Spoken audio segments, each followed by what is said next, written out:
Good morning, Dr. Sharad. Are you able to hear me? Welcome, Dr. Suresh, sir.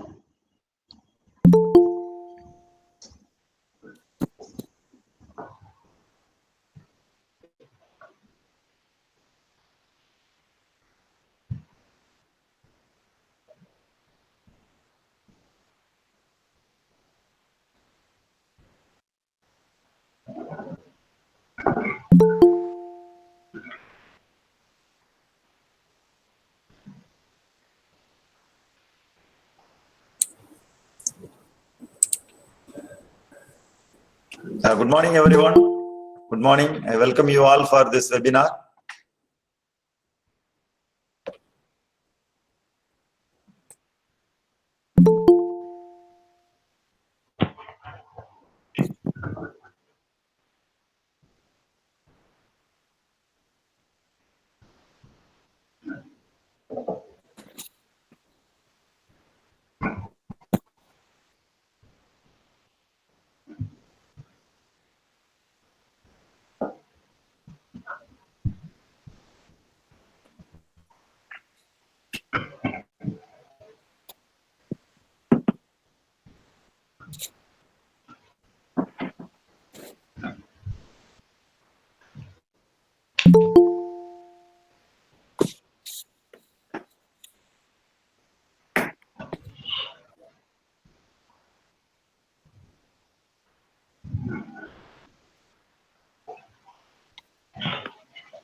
A very warm welcome and good morning to all the participants. I have a very kind request. Please unmute. Sorry, please mute. I find so many unmuted participants. Kindly mute them. Thank you.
Good morning, sir, and welcome, sir.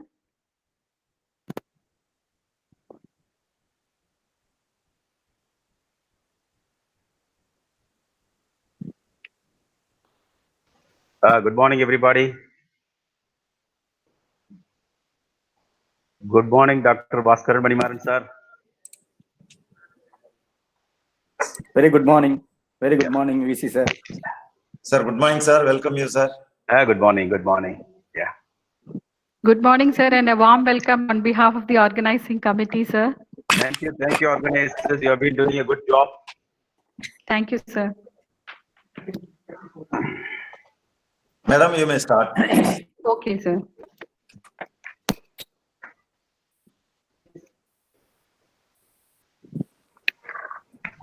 First, I would thank the Almighty that we are all present here for this webinar.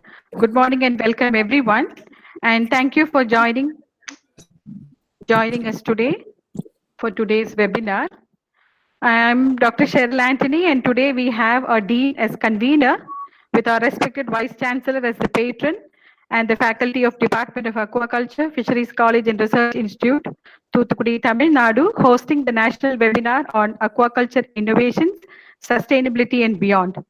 We have with us very eminent and experienced speakers, and it is indeed a happy moment in also having our founder, Vice Chancellor amidst us. I'm also very happy to have a participant community comprising students, researchers, scientists, teachers, farmers, entrepreneurs, engineers, and people from the industry sector. I'm also happy that we have some participants joining us from abroad, from the countries Kuwait, California, Norway, and Canada. We had almost 510 registrations, and it is indeed a welcome sign that webinars have their importance. And I also thank my friends, students, and my fraternity faculty to have made this reach. Aquaculture is the fastest growing food production sector in the world, and the industry is experiencing significant changes due to several environmental, economic, and social concerns. As the global population grows, so too does the need to produce food on a large scale. Farm-grown fish and seafood products can fill this need. However, the looming threat of climate change as well as the economic and societal pressure will have aquaculture enterprises which also has to seek out sustainable fish farming solutions to stay afloat. So with the modern technology, aquaculture can be optimally located and more effectively managed. Research and technological development in aquaculture becomes a viable option. So it may prove to be a more suitable form of fish farming in a world where the future of aquaculture depends on environmental sustainability. So I'm sure that with the experiences at the field and industrial level and the technologies through research efforts which will be shared by our experts will pave way to take up all aspects of aquaculture, and it would also pave way for new ideas and to contribute to the GDP growth and ensure food security, providing safe protein for all. Thank you, and once again, a warm welcome on behalf of the Dean and the organizing committee.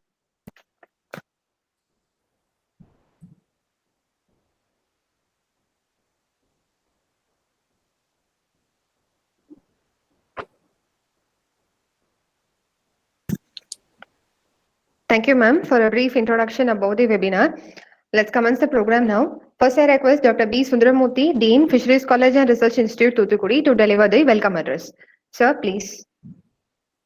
Respected Vice Chancellor Dr. N.V.Sujathkumar, our former Vice Chancellor Professor Bhaskar Manimaran, distinguished speakers, university officers, faculty members, participants from all over India, students. Very pleasant morning to you all. It is indeed another proud moment wherein we have been conducting national webinars regularly, and this webinar is planned with a special focus on aquaculture involving culture systems, operations, and on the enterprising avenues in the sector. This webinar is just beginning as the subject is very vast. The global demand for fish will continue to increase over the next decade, driven predominantly by rising populations and urbanization in the developing countries. Considering the fastest developing food producing sector in the world, aquaculture is recognized as a possible sustainable solution for food security. Aquaculture will also be able to fulfill the concept of nutritious food for all. On the other side, there are a number of limitations if not addressed in time, would impede the successful expansion of aquaculture and its growth. The limitations include environmental issues, water quality issues, disease, lack of governance, policies, etc. I am sure this webinar has been planned to address few such issues. Though India ranks second in the global aquaculture production, contributing 6.3% of world fish production, the full resources potential available in the country are yet to be utilized. In order to tap the resource potential, the government has announced the Pradhan Mantri Matsya Sampada Yojana scheme, and aquaculture has been given prime importance in the objectives. I hope this webinar on aquaculture, innovation, sustainability, and beyond will address the issues related to aquaculture, and the eminent speakers will also suggest suitable solutions for sustainable growth of the industry. This webinar will also highlight the research trends in specific areas which will benefit the students, researchers, and entrepreneurs. In the inaugural session of the first day of this webinar, we have with us our respected Vice Chancellor, Dr. N.V.Sujathkumar, who has accorded the permission to conduct this webinar and consented to deliver the inaugural address. On behalf of organizers, participants, I welcome our respected Vice Chancellor, Dr. N.V.Sujathkumar. Welcome you, sir.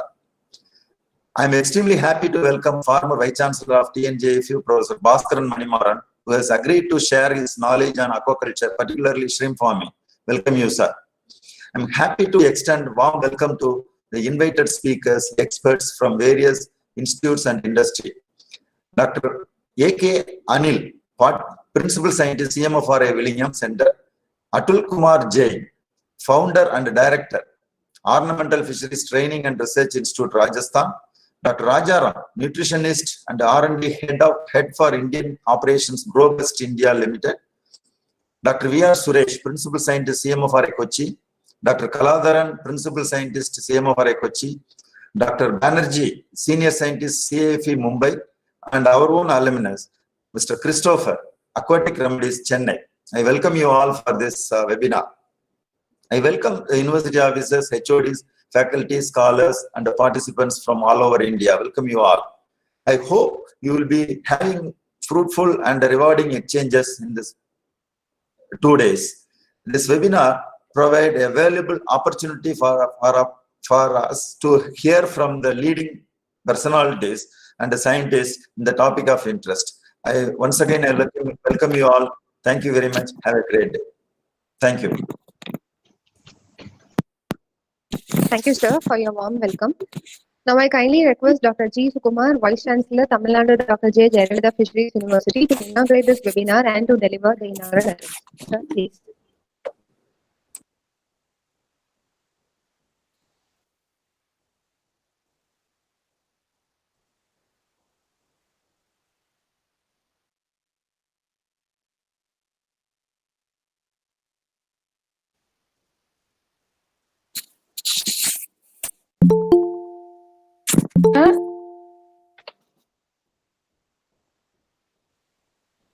Now only I'm just, I'll start again. Okay. Thank you, sir. Thank you. I'm happy to associate myself with this national webinar on aquaculture, innovations, sustainability and beyond.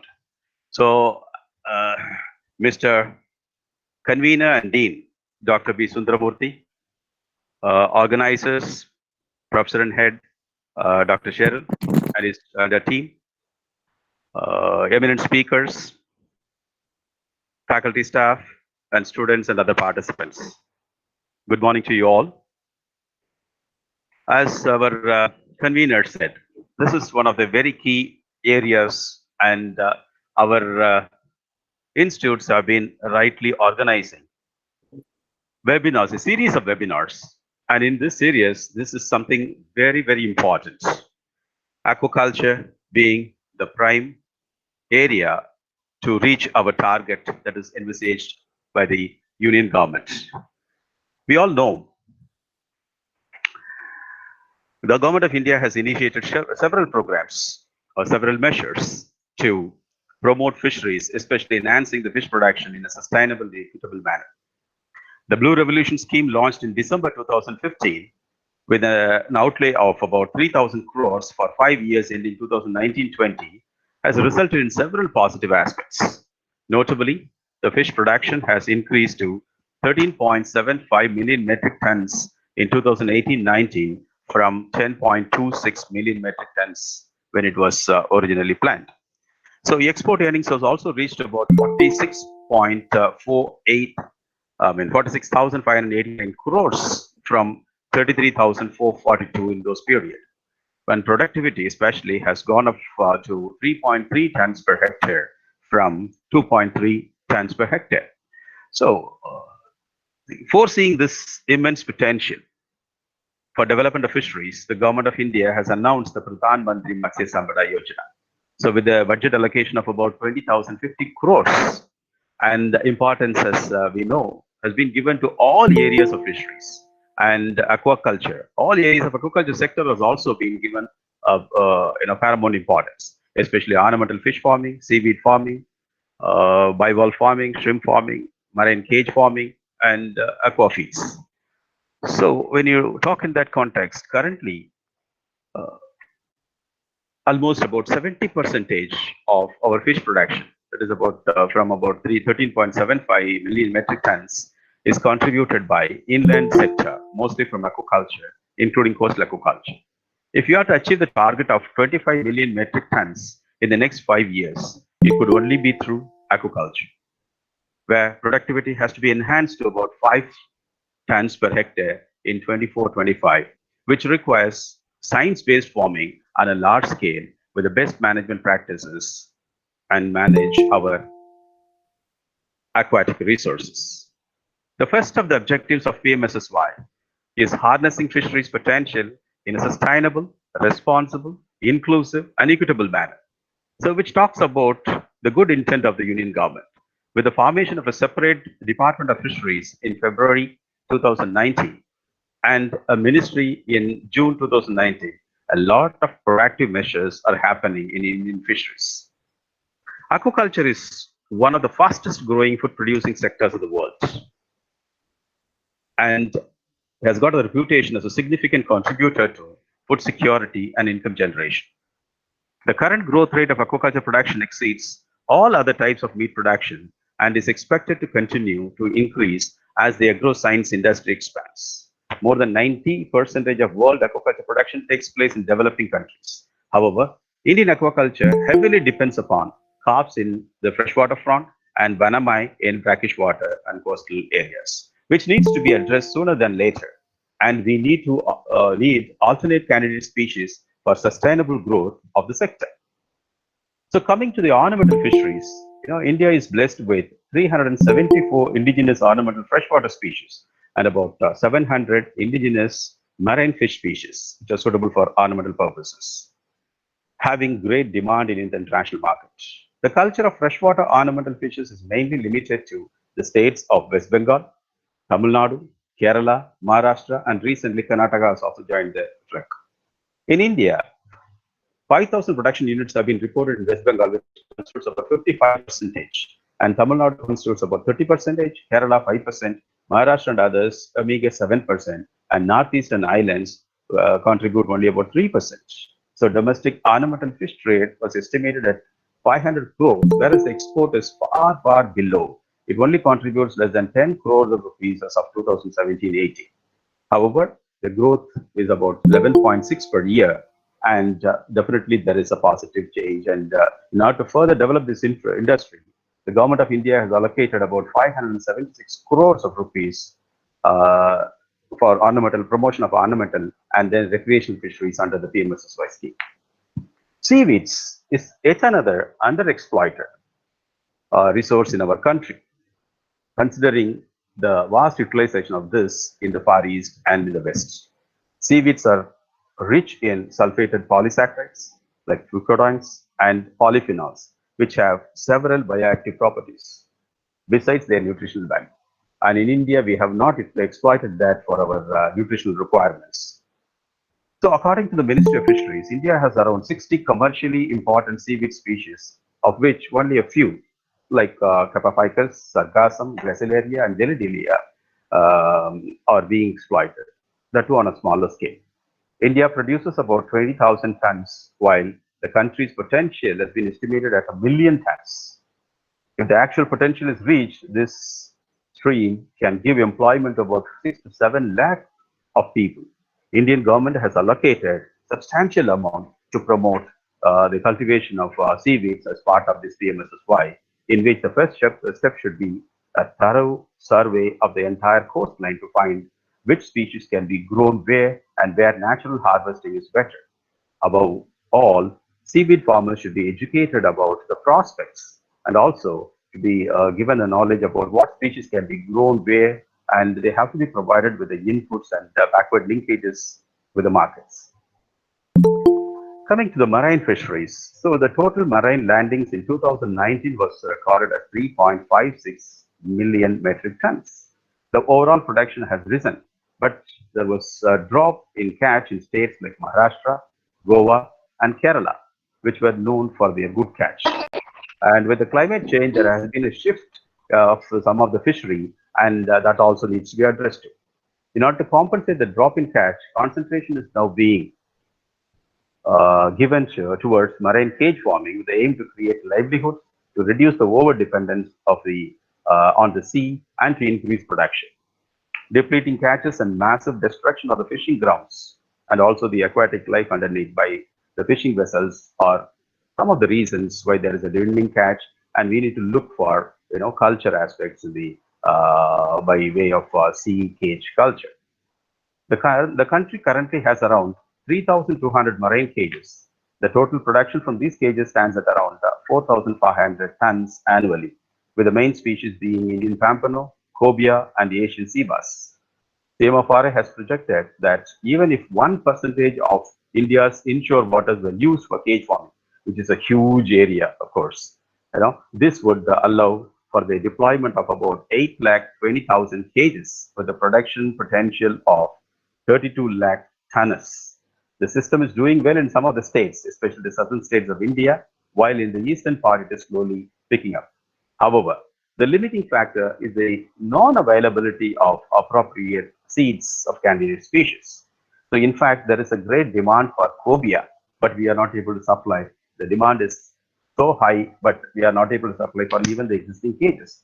People are forced to take up pampano, but the farmers' interest is more towards cobia, and the next option they just go is groupers, because they have got a potential market and a sustained market. So, and coming to other areas, bivalves, one of the most preferred foods in the Western world and East.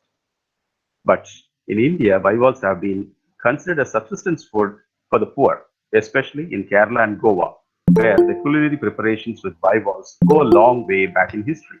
The year 2019 was very positive for bivalve consumption worldwide, with good demand and generally high prices. However, the COVID-19 pandemic situation has changed this picture completely. In early 2020, the Chinese market broke off, and in the coming months, European countries and the USA followed suit. At present, if India takes a leading role in bivalve farming and trade, it can have a promising future. So institutes have to develop appropriate strategies, both in culture as well as in value addition, so that we'll be able to have a share in the international market. One promising area in aquaculture sector is the aqua feed industry. The Indian aquaculture feed market is valued at around 1.2 billion US dollars in 2017 and is expected to register an annual growth rate of about 10.4% during the period between 2018 to 2023. Indian feed mills have the capacity to produce 2.88 million metric tons, and Indian aquaculture industry is witnessing a significant growth in past few years due to considerable assistance from government to boost aquaculture farming in the country, which also supports aqua feed industry in a big way. India's shrimp, we all know that they're not the premier areas. India's shrimp sector has increased production by an average of 21% a year over the last decade. If this trend is to continue, production between 900,000 to 1 million tons would have been reported during 2020. But unfortunately, the pandemic situation has made a 20% reduction on the almost like 800,000 tons harvested in 2019. And with experts now predicting an annual harvest closer to about 6.8 lakh tons for the year. The pandemic has also led to considerable reduction in price during this period, with a reduction of 50,000 tons of production in April and May alone, costing the production sector around 67 million US dollars. It also resulted in a 30 to 35% reduction in stocking numbers between March and June, normally the peak stocking season, which is likely to prolong the impact of the outbreak. So it also cost hatcheries about 10 million US dollars as they are forced to discard the surplus stock. In order to revive the industry, a stimulus package from the union government will be helpful. And already there is some move in that line. Our Commerce Ministry has come out with a lot of proposals to boost all industries, and aquaculture is one. Aquaculture is therefore, be it in marine or freshwater, is an important domestic provider of much needed high quality animal protein. Generally, it prices affordable to a larger segment of the society. It is also a valuable provider of employment, cash income, and foreign exchange, with developing countries contributing over 90% of the total global production. When integrated carefully, aquaculture also provides low-risk entry points for rural development and has diverse applications in both inland and coastal areas. More extensive forms of aquaculture benefit the livelihoods of poor through improved food supply, reduced vulnerability to uncontrollable natural crashes in aquatic production, employment, and increased income. However, research institutes have to focus on standardizing high-intensive farming systems involving RAS, biofloc, and bioreactor technologies to augment the productivity, which could be taken up by affordable, progressive farmers and entrepreneurs, as it would be the right step towards achieving the target envisaged by the union government. And in this, when considering all this webinar on aquaculture, innovation, sustainability, and beyond has taken in a band of speakers from diverse areas of aquaculture. So we have with us Professor Bhaskaran Manimaran, our founder vice chancellor, who is going to talk about shrimp farming, the current scenario, and the way forward. So, and that will be followed by Dr. M.K. Anil, who is known in marine bivalves. And the aquaculture, the aquariculture, the topic that is, having immense potential, will be dealt by Dr. A.K. Jain, as well as Dr. T.B. Savant. And we have with us Dr. Rajaram, who will talk about the aqua feeds. And we have Dr. V.R. Suresh, who is going to talk about cage farming, and Dr. Kaladharan about seaweed farming. We also have with us, one of our alumni, Mr. Christopher, who is going to talk about the aquariculture as an entrepreneurship development. So I'm really very happy to be associated with this webinar and to inaugurate this. And I have to congratulate all those people who are involved in this program. With this, I'm really very happy to inaugurate this program, and I wish this webinar will achieve the purpose for which it has been organized. And congratulations all those who are involved in this. Thank you very much for the opportunity. Thank you.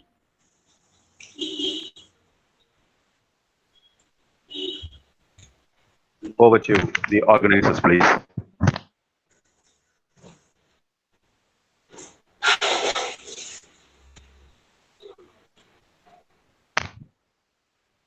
Dr. Sharon?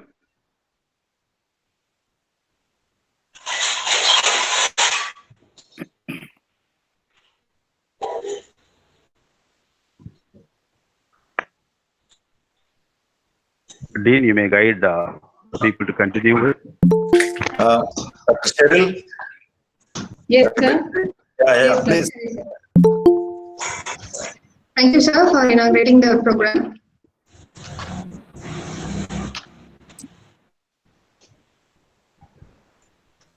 Kamali, please mute your audio. Kamali, mute your audio.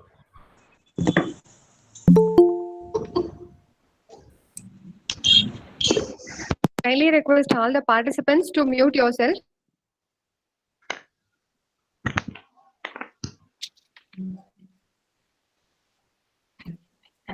Thank you, Vice Chancellor, for inaugurating the program. Now let's move into the session. So all the session will be for 30 minutes, where last 5 minutes will be there for discussion. And participants are kindly requested to post their questions only in the chat box. And I request all of you to mute yourself. So our first session will be the lead talk by Professor Bhaskaran Manimaran on shrimp farming, current scenario and way forward. He is the former and founder Vice Chancellor of Tamil Nadu Fisheries University. He is specialized in the field of hydrochemistry, environmental impact assessment, marine pollution, coastal zone management, climate-friendly aquaculture practices for carbon footprint reduction, bioconversion of solid waste of seafood. He has also developed rules, regulations, guidelines, and programs for sustainable coastal aquaculture. He is presently serving as Chairman, Research Advisory Committee at ICAR, Central Inland Fisheries Research Institute, Barakpur, West Bengal, and Practice Leader at Fisheries and Aquaculture, US-India SME Council, India. He has over 90 publications to his credit. I kindly request Professor Bhaskaran Manimaran to deliver his lead talk. Sir, please. How to conduct my presentation? Hello. Sir, please, sir. Everything is in the presentation. Present now. Yes, sir. Present now, sir. Present now. Yeah, I'm unable to load my. Ask him to send it. Sir, please send the PowerPoint, sir. We'll load it, sir. If you're unable to load, you can send the PowerPoint to us, sir. We'll load it, sir, from here. Okay, I am unable to load. Let me send. It's in present now, sir. Manimaran, first you have to keep it open in your window. Open the PowerPoint. Open that in your window and then go for slide share. Share it. Okay. So first Here open the here we PowerPoint. go. Go to present now. Go to present now. Click sir. It's not coming. We'll ask him to send it. Sir, if you're unable to open, kindly send the PowerPoint, sir. We can load it from here. And it will be visible there and sir can present. Okay, I'm sending.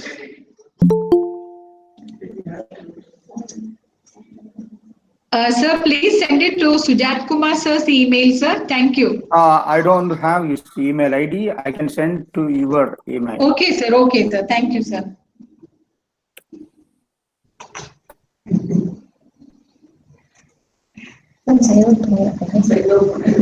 It is sent. Check your mail. We will check now, sir.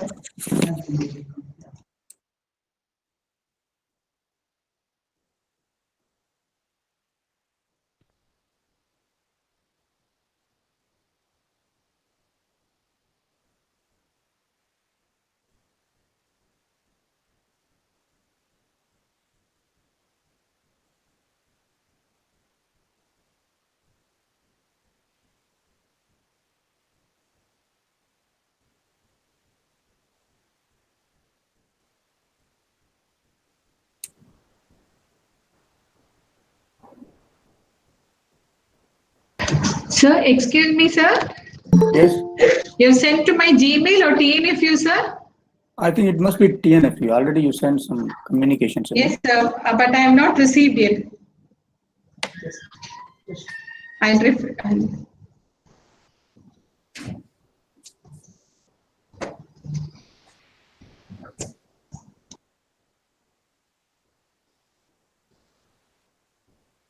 Sir, few seconds before your PowerPoint was visible. You're presenting. Really? Sir, your PowerPoint open, you can go to present now and try again. It will take some time, few seconds. Oh. I have to open the window. Yeah, first you have to open the PowerPoint, then go to present now. Sir, it is not coming present now. Present now in the Google Meet Let window. me. Yeah, now it is It's coming. present now, sir. Now it is coming. Yeah, you do it. It's coming. Yeah. Where I have to load my. Now it Windows. is visible. Sir. Wait for Yes. few. So you can go to the PPT and click there, sir. Okay.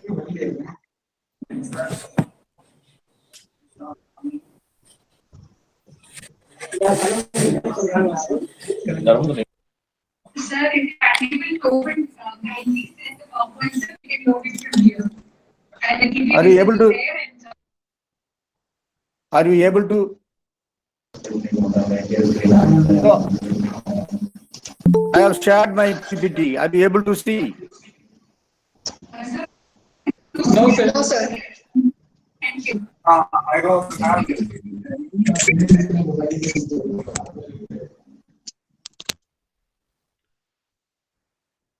Sir, I have not yet received the PowerPoint in my email, sir. I sent it as in the sent column also. It is there. It is forwarded from me.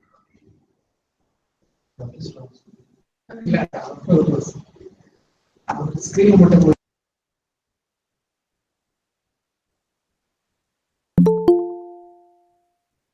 Sir, actually your screen is visible, sir. Kindly please minimize this and open your PowerPoint, sir, so that it will be visible to us. Okay, I have PowerPoint. It's opened. Are you able to see? No, So now sir. we are able to see your screen of your laptop. So kindly. Yeah, I have open in my PowerPoint. laptop. In my laptop, it is there. The PowerPoint is there. It is showing that it is you are presenting to everyone. Yes, sir. Yes, sir. Just ask him to open the PowerPoint. Sir, please open the PowerPoint, sir. Now, I have opened the PowerPoint. now you But it close. is not visible to us, sir. I don't know. Sir, can you please send to me? I will display it.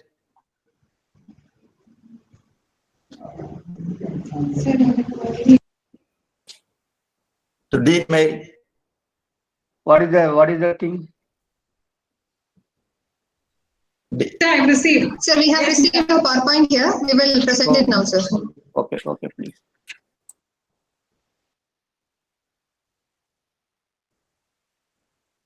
Sorry for the inconvenience. Sorry, participants and We are all learning the learning Sir. process. No, sir, we are all in the learning process. No issues, sir.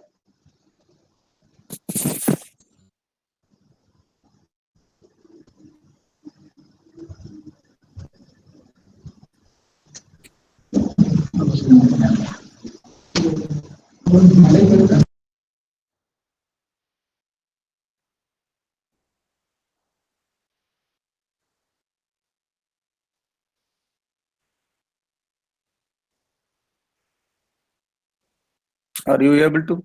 Created, so we have to Downloading. A few seconds, sir. It's downloading. I'll get back to you, sir.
Are you able to see?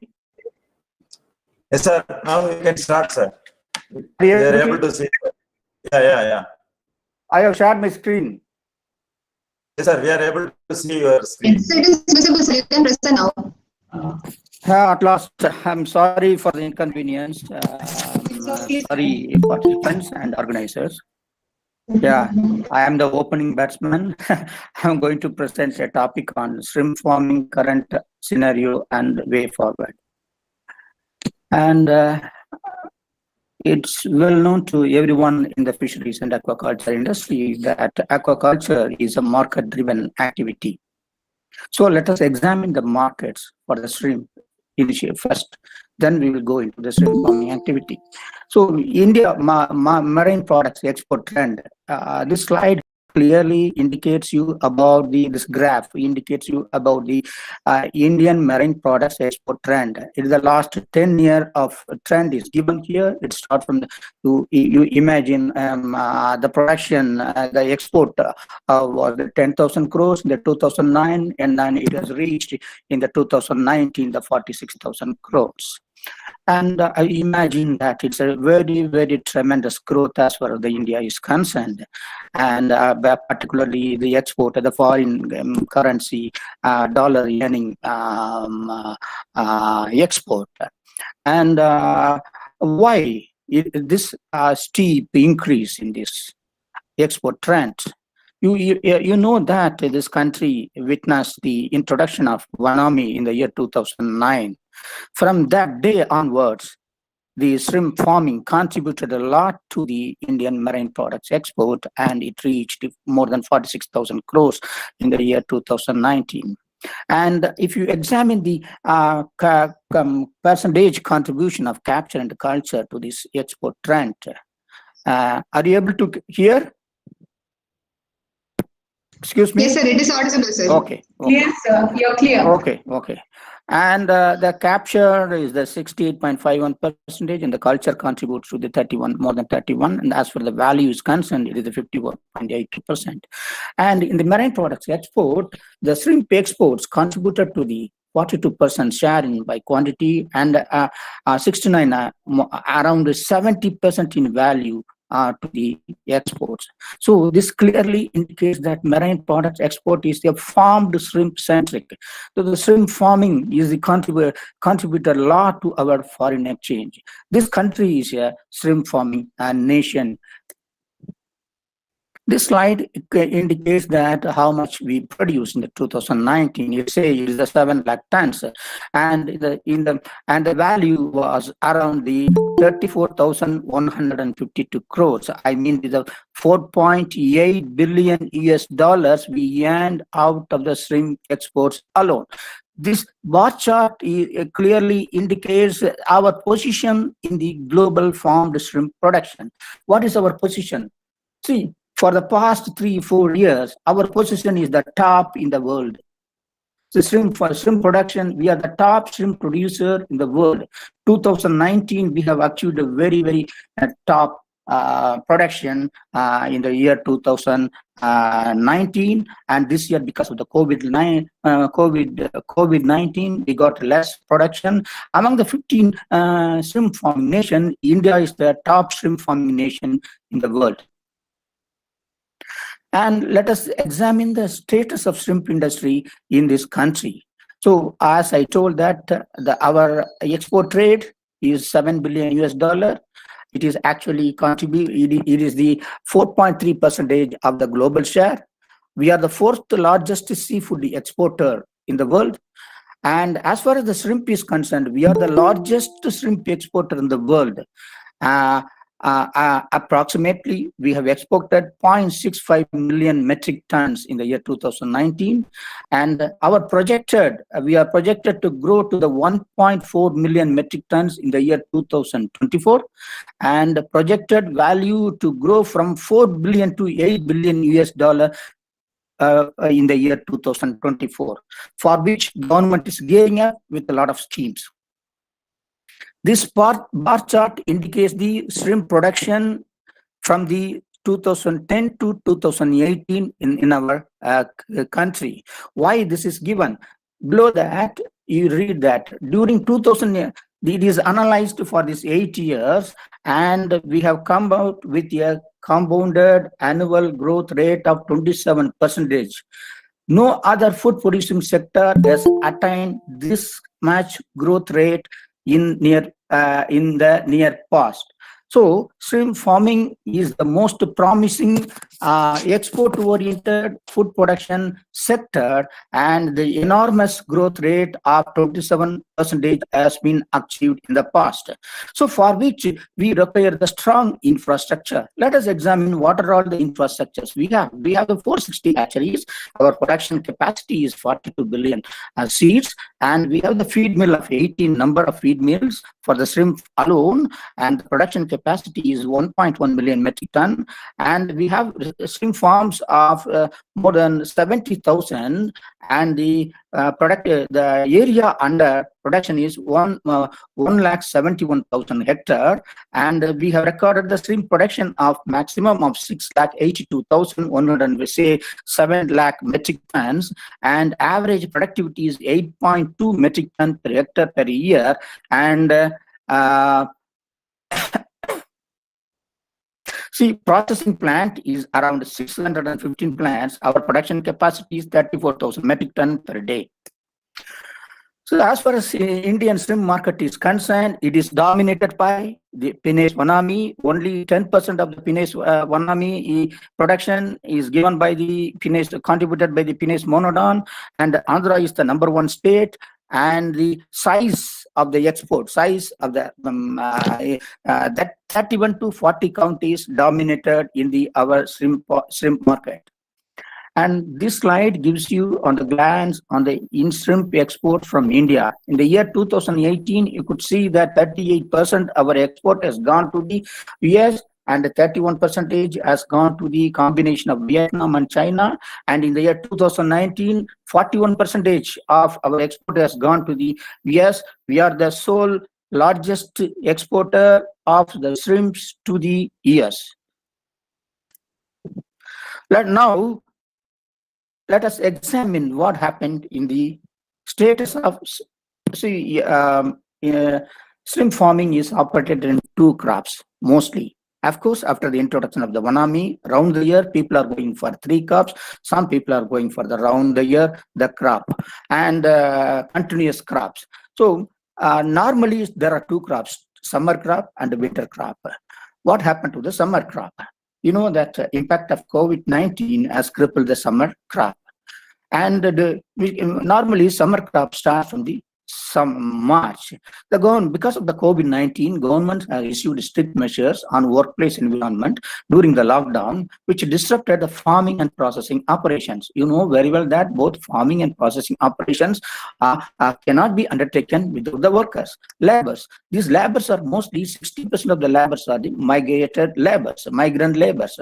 They have all gone to the native place because of this COVID-19 and the lockdown. So, and further, all the airports have been closed, so there is no supply of broodstock. Since there is no supply of broodstock, there is no live feed for broodstock, so no seed production in hatcheries, and totally stocking of seed stocking in farms were stopped, and feed and health products supply suffered for a short time, and after that, government has declared that they are all essential, and similar to that of the animal husbandry, they have allowed the feed companies to produce. And further, because of these conditions, stoppage of credit business has happened, because you know that shrimp farming is a credit-driven business, and without the credit, it is not possible. So the credit business has also, the stoppage of credit business has also crippled the shrimp farming during the summer crop. Panic harvest by farmers because the COVID-19 has led to the 40 to 120 price drop in the price. Even in Andhra Pradesh, some farmers have thrown away their products in the road. So this is what happened. So no new stocking happened in the summer crop, which impacted the shrimp industry very heavily. And apart from this production impact, there are also financial impact during the lockdown. There is a sudden reduction in price, which decreased the culture by 30 to 35% during the summer crop. So hatcheries were discarded. Hatcheries have discarded about 4 billion seeds, and because of the financial loss of $10 million happened to the hatchery sector. And the production loss was to the tune of the 50,000 metric ton during the summer crop, and the revenue loss was about 67 million US dollar. So there are some, apart from these negative impacts, there are some positive impacts were also registered. Government declarations were made in favor of shrimp farming, and the government has considered shrimp farming as the essential service, and shrimp was considered as the safest by the consumers during the lockdown period, and it led to the increased domestic consumption. And a major disruption of shrimp production in China due to the Shi virus again contributed, which has given more importance to the Indian shrimp market. The expected global shrimp production is around 20% less because of the China virus havoc. So India will definitely benefit out of this demand-supply gap. Our farmers and processors will get good price. It may continue even for the next year. And what is the present crop? It's a winter crop we normally call. Normally it starts from the September. What happened, because of the rains and floods, diseases delayed the stocking. And only summer crop, during the summer crop, the entire nation of the shrimp farming community go for the stocking. But during the winter crop, only few states go for the stocking. For example, Andhra Pradesh and some parts of the Tamil Nadu only go for the winter crop. So, but these rains really made a lot of hindrance to the stocking, and it led to the delayed stocking. And it also, there is this rains and floods also affected the standing crop. And after this stocking, a lot of increased spread of the WSSV, EHP, and wild species disease during the winter crop. About 60% of crop has gone because of this disease. And further, survival rate also got affected. So the farmers are forced to reduce the harvest period, reduce the culture period, and they are forced to harvest. And because of that, there is a reduction in the profit. The expected overall loss in the production during the year is 2020 is 20 to 25%. Okay, this slide shows you about the shrimp production and supply chain. Okay, there are 8 main actors in the shrimp production and supply chain. It starts from the broodstock and it ends in the consumer, and we have the hatchery operator, feed producers, and the health product producers, the farmers, processors, importer, retailer, and the consumer. If you examine this production and supply chain, it's the most complex supply chain. This supply chain is producer-centric or the farmer-centric. There lies the problem in this production and supply chain. Because if the supply chain is producer-centric, production-centric, you will think of more towards the production, you will not think of more towards the sustainability. And this seminar is for the innovation, sustainability, and beyond. So we have to, if you want to push this industry towards sustainability, every actor in the shrimp production and supply chain should take part to push this shrimp farming sectors toward the sustainable, make this shrimp farming as most sustainable one. So to make this shrimp farming a most sustainable one, and to bring innovations, we have to think what are all the ways forward. See, what are the priorities for this shrimp farming nation? What are the priorities? the priority should be transforming the shrimp farming from the traceability to the transparent visibility. As I had told that in the production centric, we are going for the traceability. But if you go for the consumer centric, I mean the food safety centric, we have to undertake serious transformation. So transformation should start from the traceability to the transparent visibility through a modification of the supply chains, linking the production as well as the consumption by introducing sophisticated systems and innovative products, assuring the food safety, bringing innovations exceeding traditional paradigms in shrimp farming sector and scaling up the winning advanced technologies to industrial level. We have to set up innovative farming technologies, systems adapted to the local context and addressing the constraints, offering solutions for ESG. ESG is the today's Taraga Mandara, and that is the environmental, social, and governance and food safety issues are the bigger issues in aquaculture. And so nowadays people are relocating the farms. It's the right time to relocate the shrimp farms. Why? It should be moved to land-based, or in the case of aquatic environment-based, it should be with successful and proven ESG compliant technologies or strategies. And what is the nation strategy for the shrimp farming or the brackish water aquaculture? This is the top, as I told, it is the top shrimp farming nation in the world, and for which to keep the pace, the government has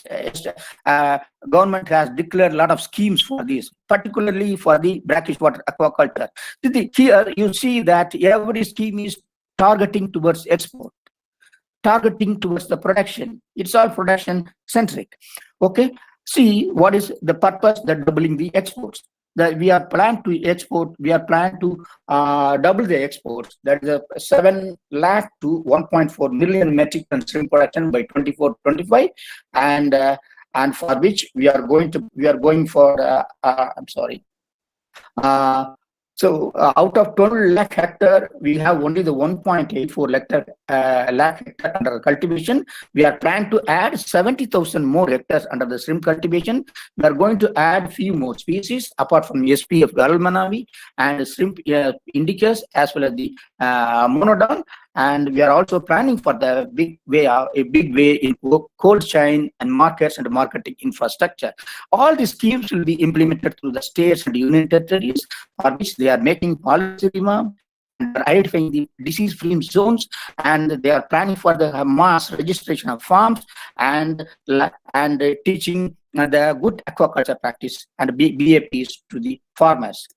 And so if you examine holistically, these are all the stakeholders, and under the stakeholders only, entire shrimp farm is the functioning. This is the stakeholder ecosystem of the shrimp farming stakeholder ecosystem in India. As already we have seen the production supply, it starts from the broodstock, ends with the consumer and government, where we have the many governmental agencies are involved in this: central government, NFDB, CAA, MPDA, and export inspection agencies, state fisheries departments, and revenue departments. As far as the education, research, professional and trade bodies are concerned, SAUs, and particularly fisheries universities, central research institutes, professional bodies like SAP and seafood exporters association, they are all involved in controlling this ecosystem.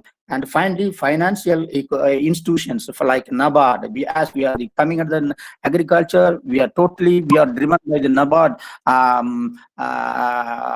through the NABARD schemes and the public and private sector banks and cooperative banks, insurance companies. These are all the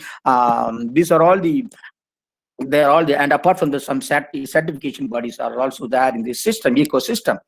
And so among these, I am planning to give some few priorities, recommendations for the protection in the sector and for government and for the educational institutions. So these are all going to be the priorities recommended to the shrimp farming sector.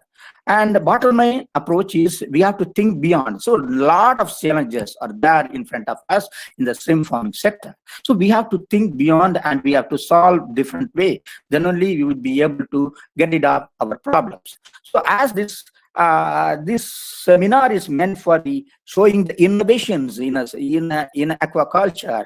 And as far as this topic is concerned, shrimp farming, I would like to introduce few innovative technologies.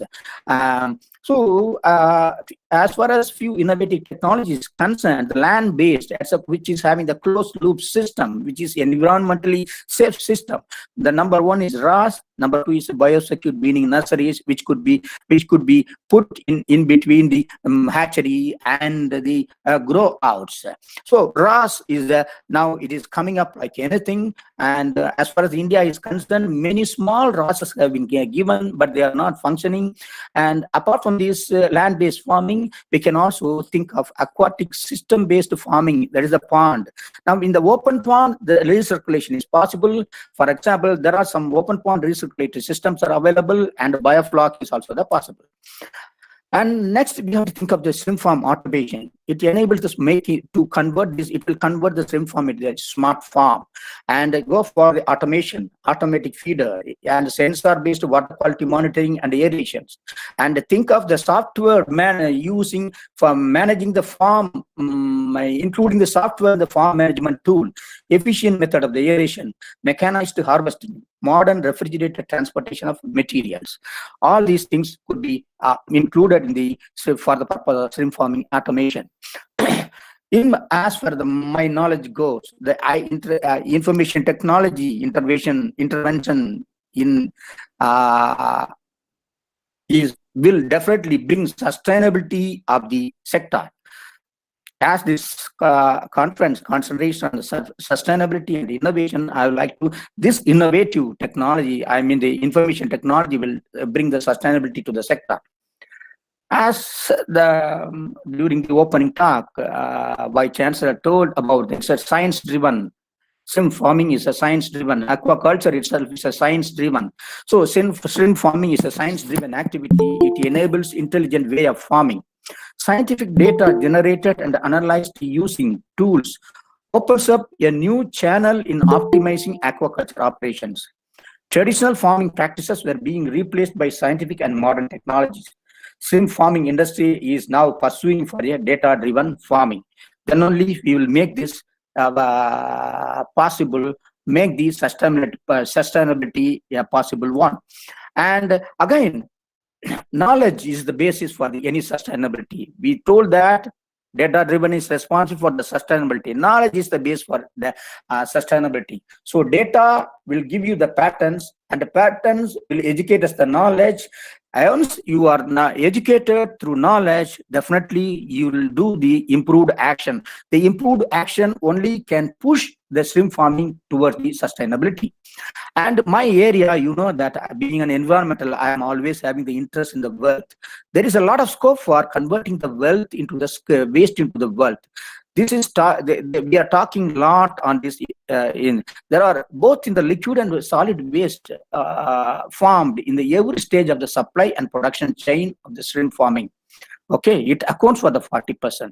There are many investment and business opportunities for converting them into the various low and high value byproducts. Government support is also available for this kind of activities. There are many support is given there for this kind of activity in PMSSY and FIADF. Definitely, this kind of waste into wealth program will help reduce the environmental footprint of shrimp production and the supply chain. And finally, for the stakeholders, I mean the shrimp farming sector, FPO, you know what is FPO. Now the government is updating with the FPO. They're planning for the 10,000 FPOs in the agriculture sector. At least 500 FPOs, farmer producing organization in the fisheries and aquaculture sector. It is my appeal to the farming sector. Establish the farmer producer organizations as many as in the farming sector. It is an inclusive and collective farming will help improving the shrimp farming sector.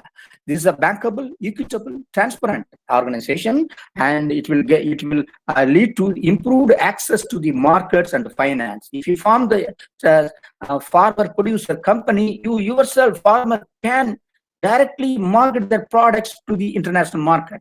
It will improve the livelihoods of the farmers. It will also help the resilient, every actor in the supply chain. It will make the supply chain resilient one. And my priorities, which are recommended to the government, the bottom line approach is the moving this sector towards the sustainability. What is sustainability? What is SFP report? Sustainable Fisheries Partnership Report 2019 clearly indicates that shrimp farming sector is predominantly export-oriented, is at a high risk of supply chain disruption due to significant sustainability concerns across all shrimp producing regions. Globally, only 8.8% of the global shrimp farming production is classified as improving. There is no sustainable shrimp farming. See, among the 15 countries which are producing shrimp, and no country is having this sustainable production of shrimp farming. As far as India is concerned, it is improving only. It is improving at 4% only. It's the right time to implement shrimp farming improvement programs. It is by the government. First step towards the sustainability is the data availability and the transparency. Transparency need to be improved along the entire supply chain from the producer to the retailer. Farmers should use data to inform and improve the management actions. Towards the sustainability, the first thing I would like to, if you carefully see these details, I have given the details of the hatchery registration and details of the farm registration. See, the hatchery registration tells that the 42 million production capacity, and at the same time the farm registration is very, very, compared to the 42 million, it is very, very less. So there's a mismatch between the hatchery registration, farmer registration. Definitely it will derail us from the sustainability goals. The first goal in the sustainability is the completely registered, completely licensed activity in the entire supply chain is required. Then only we can push our shrimp farming towards the sustainability. So to push this shrimp farming sector towards sustainability, spatial planning and zoning is very, very important. Develop and publish spatial planning. We don't have spatial planning at all in this country. Identify suitable areas for shrimp farming and incorporate the protection of the critical habitat. See, make plans based on the carrying capacity. We don't, till then, we don't have any plan based on the carrying capacity. Carrying capacity should be the base for any plan or any spatial plan. Existing shrimp farm area can be made into a zone for the purpose of the management. Establish protocol for a tracking, monitoring, and reporting of the spatial footprint. Similar to the environmental footprint, similar to the carbon footprint, spatial footprint also speaks a lot on the sustainability of any sector. And we don't have the shrimp farming atlas of the nation. It is the right time to bring the shrimp farming atlas of the nation. And for example, if France is jointly working with the FAO, we're bringing the atlas. It is the right time to the similar kind of atlas we can think of. Towards the sustainability, as I already told, transformation from traceability to transparent visibility. That is from the production to consumer. That is the aquaculture production, seafood processing, exports. Everything should involve. So to monitor this entire production and supply chain, we have the technologies, blockchain technology, synthetic aperture radar technology, and artificial intelligence. Combination of these technologies will definitely help us to monitor this entire supply chain, and these newly evolving tools will help to solve the food safety issues in the farmed shrimp. This is a real big issue in the international market, these are all raised by the SIMP, the Seafood Import Monitoring Program of USA and European Union. And to make this shrimp farming sector sustainable one, I told some improvement programs are to be considered. These are all some of the points for the government. Please develop a framework for the shrimp farming improvement program. Adapt a multi-stakeholder approach in this program. assure participation of all the input suppliers, seed, feed, probiotics, etc. So public reporting of water body quality, disease outbreak is the essential one. The fish meal and the oil in shrimp feed should be sourced from the well-managed fisheries. All the ingredients in the feed are fully traceable to the source. So feed loss are fully traceable through the production chain to the final produce. Feed manufacturers will give public reporting of the source ingredient. Why I am telling a lot on this feed? Because the feed and seed are very, very important in the sustainability of the system. So the feed plays a lot of role in the sustainability of the shrimp farming system. So it is very, very important. Feed mills should consider all these points. And similarly, seed quality is also very, very important. So periodical due diligence of the global broodstock supplier should be, government should periodically make the due diligence visits to the global broodstock suppliers. SPF hatcheries should follow the prescribed protocols, and they should provide government should provide accommodative crop insurance schemes. And we have to encourage the sector, and both the government should encourage aquaculture and seafood supply chain certification program. And the government should develop a coastal water governance framework. We have the coastal regulatory framework, CRZ. Similar to that, we don't have the coastal water governance framework, in which aquaculture should be given a prominent place. Support innovations in the shrimp farming sector. Develop modernized aquaculture park. Yes, nowadays, I think in the PMSSY aquaculture park, there are a lot of provisions for the modernized aquaculture parks, and investors should utilize the opportunity. And we have to ensure the regulatory environment keeps pace with this sector development. You know that sector is developing at the speed of the rate of 27%, but our regulatory authorities have not developed, and what it was there in the 2010, still it is the same size.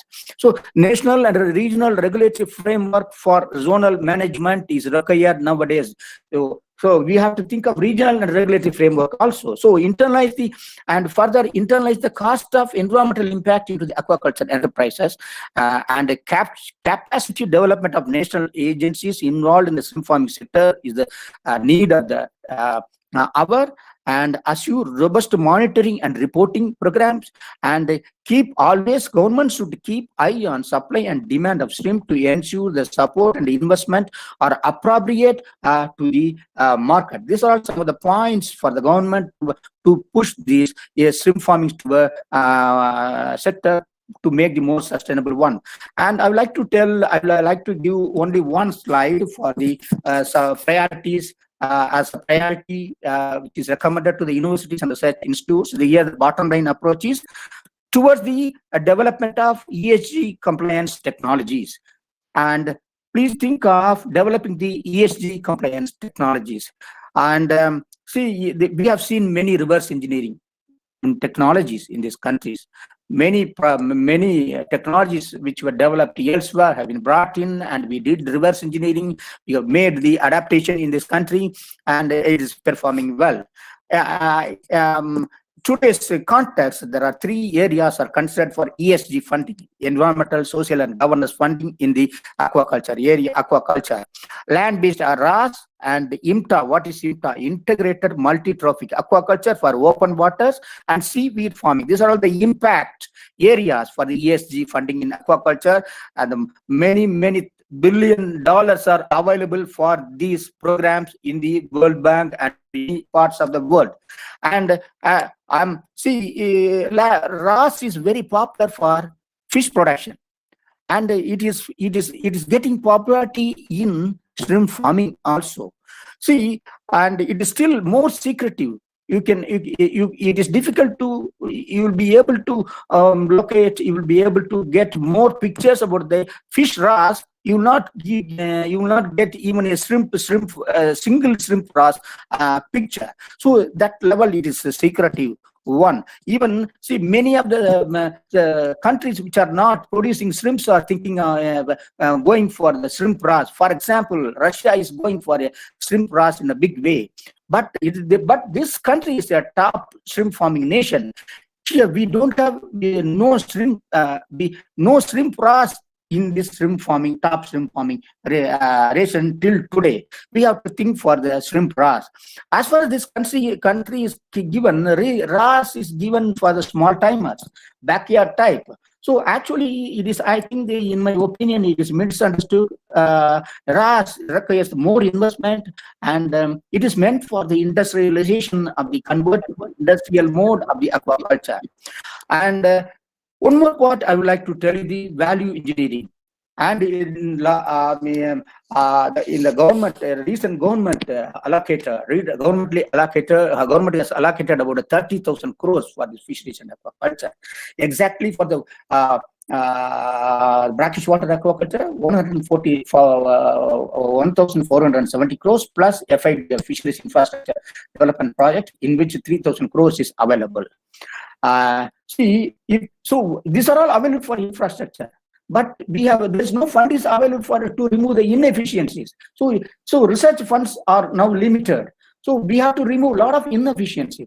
For example, in our country, power consumption is 3 times global norm, and water consumption is 6 times global norm. Pollution is 10 times global norm. But our efficiency and productivity is at only the 50% global norm. So if we do not fix all these, but just give subsidies to remain inefficient. So ignorance leading the policy space with no understanding of the concept called value engineering. Is the right time for the universities do value engineering. See, universities and research organizations should work on the value engineering and see that outcomes should find place in the government policies to make the shrimp farming the more and more sustainable one and keep our position as the topmost shrimp farming nation in the world. This is the need of the hour. Thank you very much.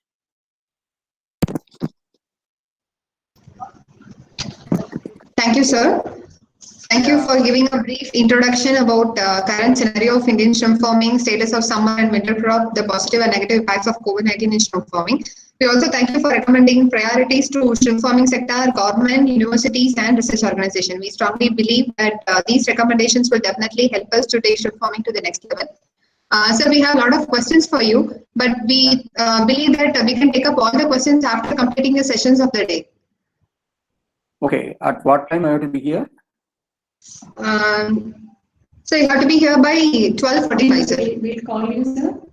We'll contact you, sir, on phone. Okay. Or can we finish the question now itself, sir? Yeah, please. Okay, sir. So we have a few questions from the participants. Mr. Praveen Prasad has posted a question. In shrimp culture, the seed is major concern. And what is your view? How can a small-scale farmer get good quality seeds and genetically improved without facing any hitch in the sector? See, as far as the seed is the master parameter which decides the success of any crop. See, for that only government has developed the SPF program. The SPF seeds are available, and that's why I told that it is the duty of the government to visit to make the due diligence of the SPF broodstock suppliers, whether they comply with all these things. Nowadays, a lot of issues are there in the seed. And apart from that, I think nowadays nobody is going for the locally grown broodstock. I think because the broodstock import is a lot of broodstocks are limited. So we have to see it is in the hands of the hatcheries. Hatcheries should discard if they find that the seeds are not really active, and they should not supply to the farmers. It is in the hands of the farmers. They should clearly get the certified seed. They should take the sample and give it to the labs and see that get it certified and take the certified seeds. Thank you, sir. And Mr. Vasudevan has a question. He wants to know whether land-based fish farming, the impact of land-based fish farming on pollution, especially on the quality of underground water. See, land-based fish farming. See, the worldwide FAO has FAO is supporting land-based fish farming. Okay. In this, depending upon the place, there are two types of land-based fish farming or shrimp farming. One is the zero discharge RAS, and another one is the 5% discharge. So depending upon the condition, government should give permission for the zero discharge system or the 5% discharge system. So the problems because of the land-based activities very less. Okay, here it is not pond-based. If anything goes beyond the limit, government can simply close and ask them to clear it off. So land-based fish farming is the most preferred one, and the government and the world communities are supporting, and very good funding is available for this land-based fish farming. Please. Thank you, sir. And Mr. Balaji Jayabalan wants to know the present scenario and the impact of biofloc technology, sir. See, the biofloc technology is spreading like anything, and many farmers are adapting biofloc technology. In my opinion, biofloc technology, biofloc nursery is essential one. Between the that is the grow out and the hatchery, a nursery phase is required now, because most of the survival problem arises from in the first 1 month. So for the nursery phase, this biofloc is the most suitable one. But as an environmentalist, I have different opinion in the grow outs, because if they discharge the biofloc water, if it enters the wild water, definitely it is having the more impact, environmental impact. So better you go for a biofloc nursery, which is good. Any? Yes, sir. Yes, sir. Thank you, sir. And Mr. Praveen Prasad has a question on your views, how FPO can help the poor farmers, like he is meaning backward. So how can that help them, FPO, sir? If you go to my slide, you will be able to understand. So is the collective farming. Okay. So farmer, if there are 10,000 farmers, so minimum of 20 farmers are required for farming the FPO. It is not FPO, it is actually FPC, farmer producing company. You will register these 20 people, come together, they form a company. It's a farmer company. This farmer company, so in future the farmers will not be supported by the subsidies. They will be given only the credit approach. Okay, so so subsidy will be stopped by the government. In my that's what I feel that. But you will be able to, if you form a company, you will get the credit from the banks, any bank, if you are a company. So this will help you to form a company, and collectively you can. So when you join together, you have that bargain. You will gain the bargaining power. So you will be able to bargain with your processor. You will be able to bargain with your feed supplier or the health product supplier. And if you are good enough, if your company runs good enough, you can process your own product, and you can even trade your own product in the international market. See, in Israel, many of the fish farmer producing organizations are the millionaires, members of the fish farmer producing organizations are the millionaires. They earned million dollars when they collectively joined, they operated their company. And so the collectively you gain the power. You will be able to make your livelihood a better one than as a single farmer. Thank you, sir. And Mr. Kaman Periyasamy has a question on your views on production of SPR shrimp feed. I don't think it is nearly near. It is possible nearby. Okay, and it is very difficult. Only one virus has got the SPR and the TSV, Tara syndrome virus. I think people are attempting on the SPR. People are telling about the SPR for the quite long time. It may be possible in the future. Okay, sir. Thank you. And Mr. Senthil Kumar has a question. Like sir was telling that the discharge from biofloc. So whether there are any technologies for purification of the biofloc water which is let out, and whether it can be used for organic farming. In such case, yeah, you are right. In such case, what we do for the sewage treatment is to be done for the biofloc.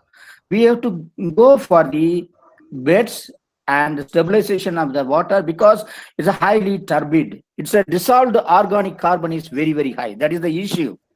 Okay, dissolved organic carbon is the very. It is if you want to segregate, it is to be done through some treatment and as well as through the biofilter beds. It is possible. It is possible. Okay, sir. And the final question, I don't know, the person is not, it's like fisheries view. So we want to know your point of view on the sustainability of shrimp farming in the recent scenario, and like using inorganic fertilizers, fish meal and all that. So they want to perceive that your view on these issues, sir. So what is that? Please repeat that. Sustainability of shrimp farming pertaining to usage of fertilizers and using fish meal. Yeah. See, I told about, I have given some recommendations to the feed companies. Okay. See, feed companies should source, the fish meal is very, very important. Without the fish meal, shrimp feed cannot be produced.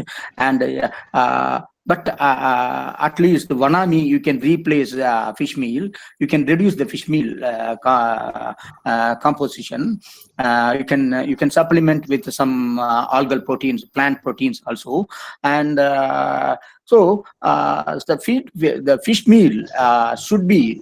Fish meal and fish oil should be sourced from the well-managed fishery only. So so that's why if you want to make this sector sustainable one, every minute problems associated with sector should be addressed, and that's why I told that feed companies should buy this fish meal and fish oil from the well-managed fishery. Okay, sir. Yeah. And there are two more questions, sir. Like Mr. Pagudan Devdas wants to know the present status of automation of shrimp farms in India. Present status, still we continue. See, only very few farms. I have seen many farms have come with automatic feeders. In Andhra Pradesh, I have seen. And still we are not using refrigerated. Many occasions we are not using the refrigerated vans. We are not using the the automatic harvester, and we are using the automatic feeder because the feed management is the day-to-day management, and so we have to go for automation. And there's a company called Aquaculture. They are giving a lot of solutions of artificial intelligence solutions, and as well as they are collecting the data. They are giving solutions, data driven solutions. They are giving, as well as they are also operating e-platform nowadays. I also recommend that e-platform is very, very good one, and shrimp farming farmers should consider move from the credit to the credit business to the cash business. If they go for the cash, definitely the sustainability and the survival of the farmers also will increase. Okay, sir. So thank you so much, sir. Very patiently you have answered all the questions. And thank you very much, sir, on behalf of the organizing committee and the convener for a very elaborate presentation. Thank you so much, sir. Thank you. Thank you. I would like to thank, I take this time to thank the organizers and Honorable Vice Chancellor and Convener Dr. Sundaramurthy and Organizing Secretary Cyril and also the organizers. And I also thank participants for my patient hearing. Thank you, one and all. Thank you, sir. Thank you.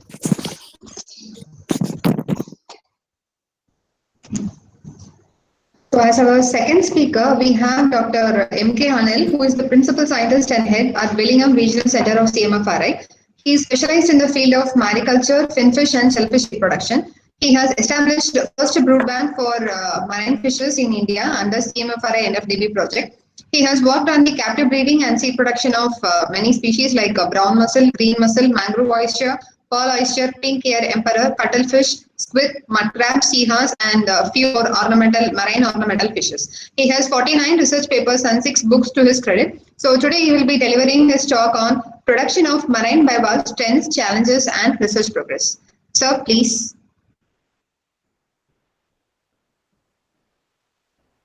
Dr. Anil?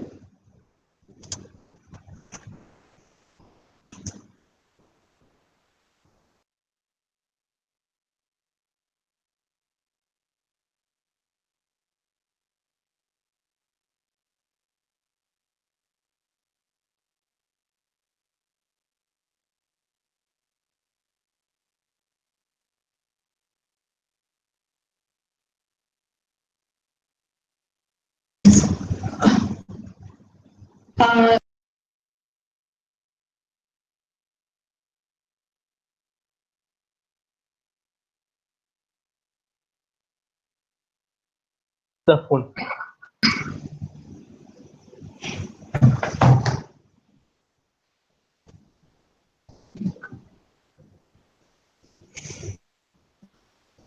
Sir, you are visible and you are audible, sir. Yeah, the presentation is visible. Is it not? No, sir. Not it, sir. No.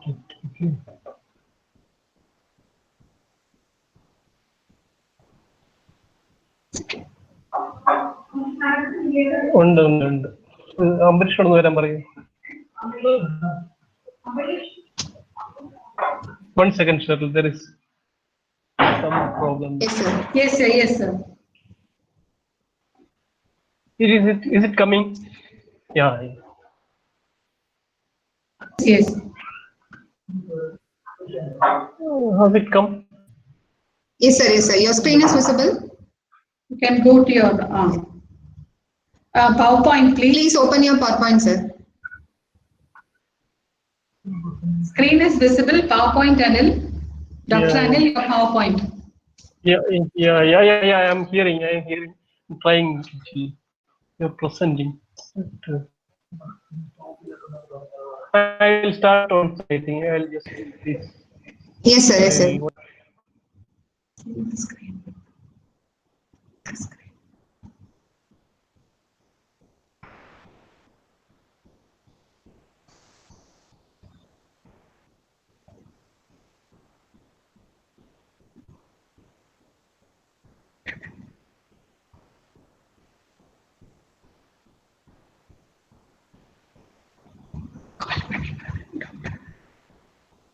Dr. Anil, are you on the line?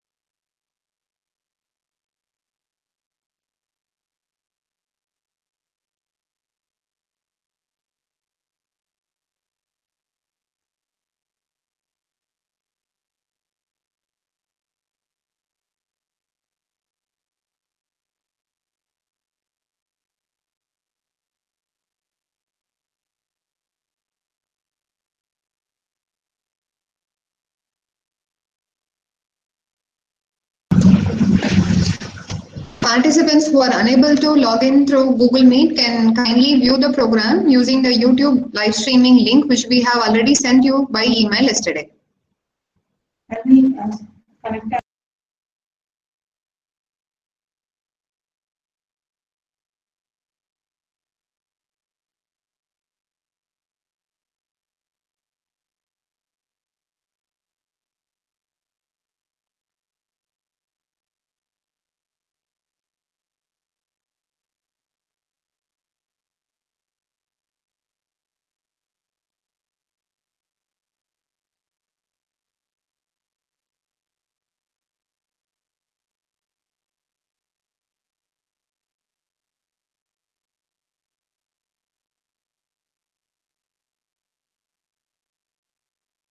Same problem.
Participants, there is some disruption in the presentation of PPT. In a few seconds, it will be ready.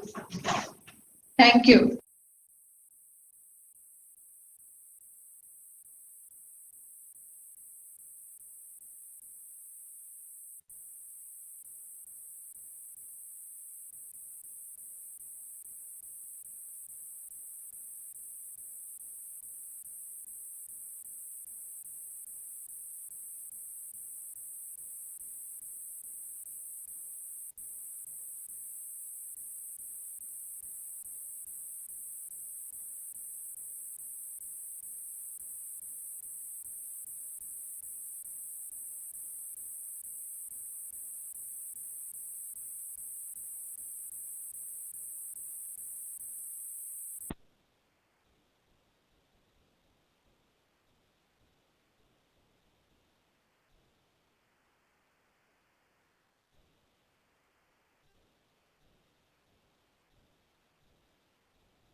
Participants, we have some technical issues with Google Meet. So we will move with our next speaker. So next we have a dynamic personality as our next speaker, Dr. Aquaculture Jain. He is an alumni of University of Delhi and is presently a techno entrepreneur. He served as fishery scientist at SIFI from 1983 to 2006. As a scientist, he worked in the field of semi-arid and inland saline aquaculture. Presently, he has established Ornamental Fisheries Training and Research Institute at Veerpura near Udaipur in Rajasthan, which imparts skill development training. The training center has been recognized by NFDB Hyderabad, Manage Hyderabad, National Institute of Agriculture Extension Management Hyderabad, and Agriculture Skill Council of India, New Delhi. He has served as an adjunct scientist at the Tamil Nadu Fisheries University earlier, and also as a national consultant of Rashtriya Krishi Vikas Yojana of Ministry of Agriculture. He is also empaneled as a consultant with the Rajasthan Cooperative Dairy Federation in Government of Rajasthan. I request him to deliver his views on aquaculture and lucrative potential in the Indian scenario. Dr. Aquaculture, you can now take over the session. Thank you very much, Dr. Betsy. And am I audible? Yes, sir, you are audible, sir. Okay, fine. Good morning to everyone and all. Thank you very much. I am highly thankful to the organizers for inviting me for this session and share my views on ornamental fisheries. I was thinking to share the slides, but I think I will avoid because 30 minutes are so less a time. If I use the slides, I won't be able to share all my views. So maybe in the last. And mainly, I think my topic is mainly, I'm more concerned with the students and entrepreneurs. I don't know if the researchers and scientists will find it interesting, but I'm sure the students and entrepreneurs will find it interesting. As far as ornamental fisheries is concerned, for about 2 decades back, our development in the ornamental fisheries were very slow. In fact, if I say that ornamental fisheries was not a visible sector at all, but during the last 2 decades, a lot of development has taken in the field of ornamental fisheries. And mainly, I think there were several important factors that why ornamental fishery has not developed in the past, because there was no any institutional support. Whatever ornamental fisheries has developed, this is basically because of the efforts of the ornamental fish farmers only, and the hobbyists and the aquarium shopkeepers. But during the last, say, since the beginning of 21st century, the MPDA has taken up certain schemes and started giving funding support to entrepreneurs to set up the ornamental fisheries. And then thereafter, in 2016, NFDB has come up with certain programs to support the ornamental fisheries. Now, ornamental fisheries as such, it appears very much different from culture. When we talk of aquaculture, when we talk of shrimp farming, these are the sectors which require a lot of investment, large scale of investment. And when we talk of ornamental fisheries is such a sector which doesn't require very large investment. And even with a smaller funding, smaller resources available with you, you can start some activities of ornamental fish farming. Now, if we look at the Indian scenario of ornamental fisheries, present now there are 2 or 3 states which are mainly producing ornamental fishes. For example, West Bengal, Tamil Nadu, these are the 2 major states which are producing the ornamental fishes. And very recently, Kerala has also come up one of the dominant player in ornamental fish production. And these 3 states are supplying ornamental fish throughout the country. Now, what has happened, if we look at the characteristics of, there are some, Indian ornamental fisheries is having very unique characteristics. What are those unique characteristics of the ornamental fish industry of the India? That most of the ornamental fishes in our country are produced by small units, small farms. About 75% fish, ornamental fishes are produced by the small farms, and only there are hardly few large farms which are producing ornamental fish. And these farms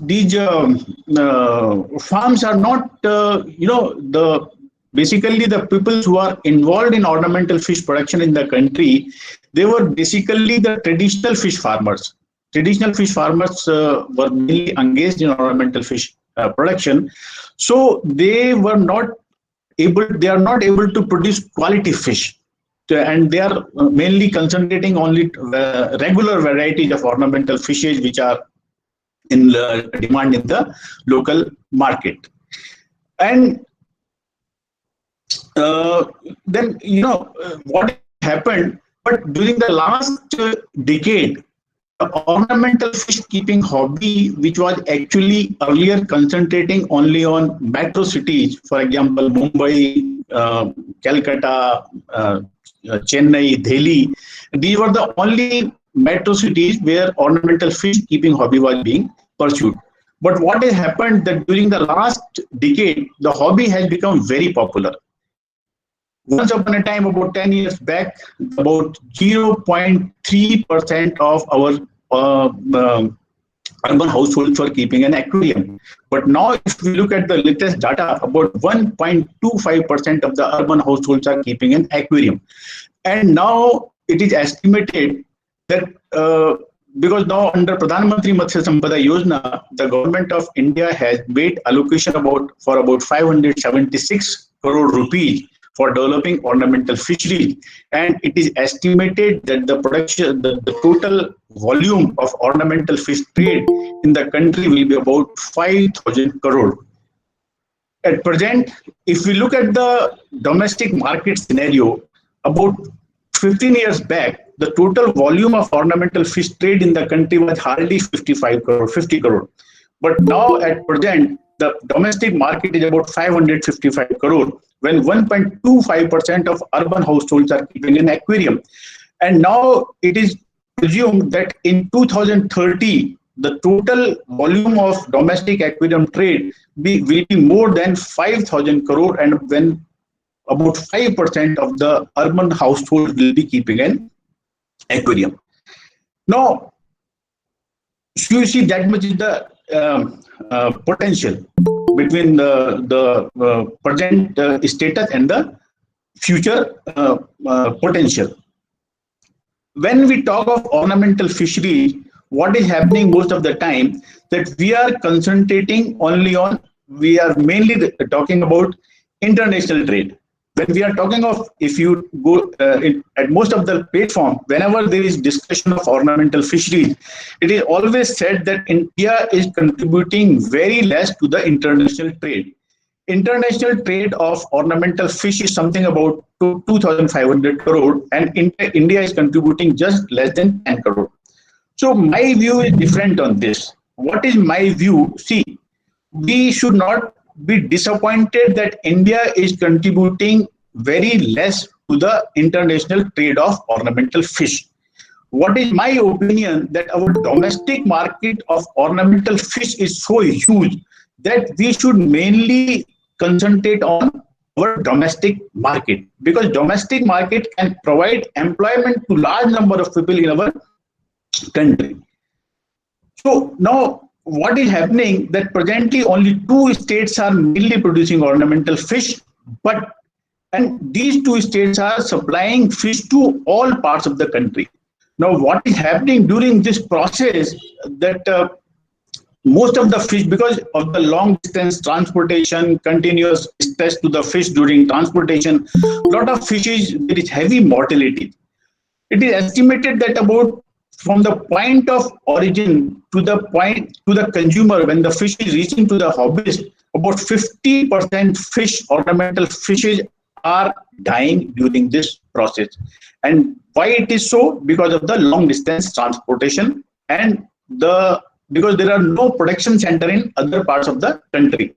So there is very urgent need to set up ornamental fish production units throughout the country, so that the ornamental fish can be made available to hobbyists. And if you look at the number of aquarium shops in our country, it is estimated that there are about 6,000 aquarium shops in the country at present, while our demand is for about 20,000 aquarium shops at present. So there is so much gap between demand and supply, demand and availability. Another important thing which I would like to state here, that whenever we talk of ornamental fisheries sector, most of the time we are concentrating only on ornamental fish. We are talking of only of ornamental fish. But you see, ornamental fish is not everything. When we talk of ornamental fisheries, ornamental fish is not everything. Ornamental fish is contributing only 20% of the total aquarium trade, while aquarium accessories are contributing about 63%, service sector is contributing about 11%, and feed sector is contributing about 6%. So fish is contributing only 20%. So what has been happening till now, that most of our scheme, most of our efforts of the R&D institutions were mainly on ornamental fish production. We were not putting any effort on on manufacturing of aquarium accessories. What happened, that if you go to any aquarium shop now, what you will find that 95% of aquarium and aquarium accessories, they are of Chinese origin. And you know the present situation now. What is the present situation? Under present situation, now it has become so difficult to get material from China, and maybe because of the government, so there may be some policy in the future that importing the product from China may be more difficult. But we are still depending on for aquarium and aquarium accessory. We are still depending on China. So this is the problem.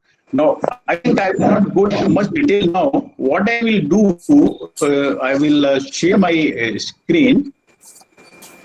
And I would like to tell the students and entrepreneurs that what are the different sectors which we can, where you can become an entrepreneur and where you can start your activities.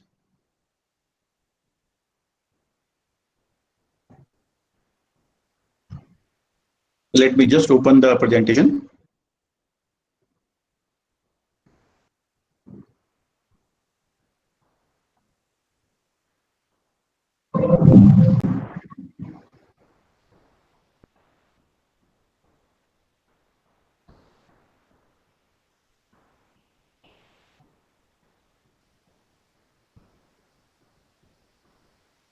It is not visible now, still not visible. It is not visible, sir. But your screen is visible, but we are unable to see your PowerPoint. Yes. Sir, wait for few minutes. It will come. It will come. It is in the process. Yeah. Yes. Sir, it is visible now, sir. Sir, please present on full screen. Thank you, sir. Okay, just 1 minute.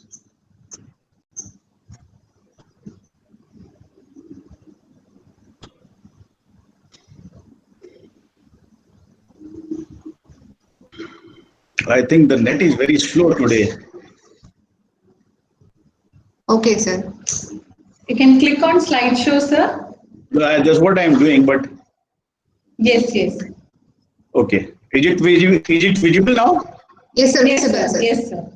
Yes, sir. Please go ahead. See, ornamental fisheries is having a very unique characteristic. You know, for most of the commodities, you would have heard that there is a direct relationship between demand and supply, direct or indirect relationship. When there is more demand, the supply is less. When there is less supply, the demand is more. You know, but ornamental fisheries is having a very unique relationship. What you observe in this case, as the supply is increasing, the demand is increasing. As the demand is increasing, supply is also increasing. Okay, don't relate in terms of money, but you relate it in terms of quantity of the quantity of the fish or the accessories or the demand in terms of the hobby. Actually, you know why this relationship is there? Because you know what is happening as the supply is increasing, the cost of the material is decreasing. If you remember about 20 years back from now, the hobby of keeping fish was considered to be a hobby of rich man. But now you can buy a very good aquarium for about 2,000 rupees, and at a, even at a smaller town, you can find an aquarium shop. So because of this competition, what is happening, the cost of the aquarium is reducing, the cost of the fish is reducing, and that is developing the hobby, that is helping to promote the hobby. So that is helping to increase the demand. So as the demand is increasing, again the number of there are more number of aquarium shops, there is more availability of fish. So that type of relationship is there, and that you hardly find this type of relationship in any commodity. And secondly, in years to come, you can very well imagine, you can very well realize that the demand of ornamental fish will be much more. Why it will be so? Because there are a number of middle income group families is increasing in our country, and middle income group is considered to be the largest consumer of consumer products, and the average per head income is also increasing in our country, and the number of nuclear families is also increasing. This is something very important, as the number of nuclear families is increasing, this may be a social problem. From the social point of view, it may be wrong, but for the business of aquarium, this is a very supportive phenomena which is supporting the development of ornamental fisheries. I will give you one very good example, that if I have just collected some data and I observed that the number of aquarium shops are highest in the city of Bangalore. Then I was surprised that why it is so that the number of aquarium shops are highest in the Bangalore, why it is not in Mumbai or Calcutta, which are more highly populated than Bangalore. Then I learned that because the number of multinational companies is more maximum in Bangalore, and there are more number of small nuclear families, and they are very much and the keeping of aquarium is very popular among these nuclear families. So these are some of the factors that will contribute to development of ornamental fisheries. Now, let us directly come to what could be the different activities that our entrepreneurs and our young boys can take up. Number one could be aquarium service provider. Now, what you have to do, that if you just learn how to provide the services of cleaning an aquarium. So this is an activity which you can start with a very low investment. And now what has been done by Government of India, that most of you would have heard of National Skill Development Corporation, and this National Skill Development Corporation has identified ornamental fisheries as one of the important sector for skill development, and Agriculture Skill Council of India has started some programs. And if you take up these 25 days training program, then you become a qualified aquarium service provider. And this aquarium, as an aquarium service provider, you can provide the services of aquarium cleaning. As I told you, that aquarium services is contributing about 11% to the total aquarium trade. So this could be one of the very important enterprising opportunity for our young boys. Then another activity which can be taken up by our students can be setting up of an aquarium retail outlet. At present, there are about 5,000 to 6,000 aquarium retail outlets in the country, and what we need, about 28,000 aquarium outlets we need in our country. And if you are able to get a customer base of about 200 customers with your shop, and then your aquarium shops will be definitely a profitable enterprise. And this aquarium shop, you can start with an initial investment of 50,000. Another activity which you can take up is the manufacturing of aquarium and aquarium accessories. As I told you just now, that aquarium accessories are contributing about 63% of the total aquarium trade, and fish is contributing only 20%. And most of our activities, most of our schemes were mainly concentrating on ornamental fish production. There was very less effort, even in Pradhan Mantri Matsya Sampada Yojana, there has been a scheme to support to set up aquarium shop or to set up some manufacturing unit. So this is something very important which can be taken up, and in fact, under this Ministry of Micro, Small and Medium Enterprises, there are certain schemes where you can, with the help of a Ministry of MSME, you can set up certain manufacturing units where you can start manufacturing of aquarium accessories like your air pumps, like your filters, aquarium. There are a number of products which can be manufactured. So this could be another important business activity which can be taken up. Now, if you look at the post-COVID situation now, there is another very interesting information I would like to share, that you would have heard of that in most of the industries have suffered due to COVID-19. But this is something very surprising, that the ornamental fish keeping hobby has developed tremendously during this COVID-19 period. And I learned through some of my trader friends that particularly in big cities, there was more demand of fish and aquarium during COVID-19. I think you all know that the keeping of aquarium is considered very good for health and for so many other purposes. So people have actually enjoyed, and I also noted that during COVID-19, this lockdown phase, all those people who were keeping aquarium, they were not having problem of isolation or stress or depression. They didn't have this type of problem, those who were having aquarium. So now, if you look at the industrial, this part of that, what will be the situation after post COVID-19? As I told you, that China is the major producer of ornamental aquarium accessories, and now the entire world is looking at India as a major manufacturing hub.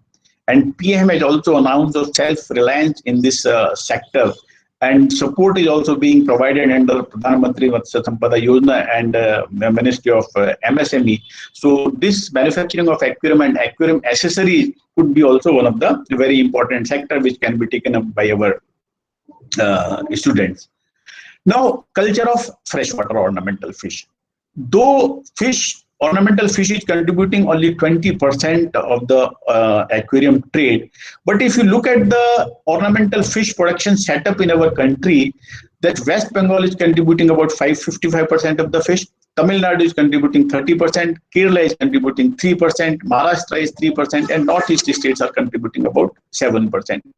As I told you that, what is happening because of the long distance transportation, there is heavy mortality of fish when they are transported from one place to other place. And secondly, the demand is increasing. And in near future, it may not be possible for West Bengal or Tamil Nadu or Kerala to cater to the need of the entire country. Particularly, if we talk of West Bengal is presently definitely the largest ornamental fish production center in the country. But because of the urbanization, what is happening, that most of the farms which were there around Calcutta, because of the urbanization, most of these farms are being closed. And because it was a traditional activity, the new generation is not willing to continue that activity at that particular location because of the cost of land is so high. They don't want to continue the fish production but to sell that land. So because of this, the ornamental fish production is slowly decreasing in the West Bengal, and they are facing problems of availability of live feed, availability of number of village ponds is decreasing. So that is why we have to shift to some other places. So that is something very important. And secondly, the small type of ornamental fish production units are the major producers of ornamental fish. But what is happening, what is the drawback of this, that these small production units are not able to produce the quality fish. They are able to cater to the requirement of the domestic market, but they are not able to cater to the requirement of the international market. So what we need for that, we require medium and large scale unit, And now under Pradhan Mantri Matsya Sampada Yojana, there are special provision if someone wants to set up large scale ornamental fish production units. There are schemes available under that. There is a scheme, there are 3 categories of schemes which are available under Pradhan Mantri Matsya Sampada Yojana. There is a small scheme of about where you get funding support of rupees 3 lakh. There is a scheme where you get funding support of rupees 8 lakh. Then there is another scheme which is of 25 lakhs total project cost is there, and out of this amount you get subsidy up to from 25% to 40%. So if anyone who is interested in these schemes, they can definitely go to NFDB site or Pradhan Mantri Matsya Sampada Yojana under they can definitely look for these schemes under Ministry of Fisheries site also. If we look at the varieties of ornamental fish which are produced in our country and which are in demand in our country, if you look at the demand, then most of the time the low value fish and medium value fish, which value from rupees 15 to 200, they are in high demand in our country. And the premium value fish and high value fish, they are in less demand in our country. So that also, if you are planning to set up an ornamental fish production unit, then you have to see that what type of fish you should produce. If you produce low value fish, if you produce medium value fish, they are sold like a hot cake. If you produce premium value fish or if you produce high value fish, then it is because there is demand, but there is not that much high demand. So what I always advise to the new entrepreneurs or students, that whenever you plan to set up an ornamental fish production unit, you should definitely start with low value fish or medium value fish. Then you can slowly shift to high value fish or premium value fish. Another important activity which can be taken up is the culture of marine ornamental fishes. Now slowly the demand of marine ornamental fishes is also increasing in our country. And but not in all the parts, but in the metro cities or the major cities, the keeping of ornamental fish is becoming slowly it is becoming popular. Actually, the keeping of marine ornamental fish is much more costlier than keeping of the freshwater ornamental fish.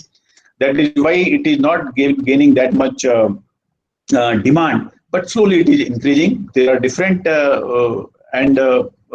we are now CMFRI has developed technology for producing a number of, they are able to breed number of marine ornamental fishes.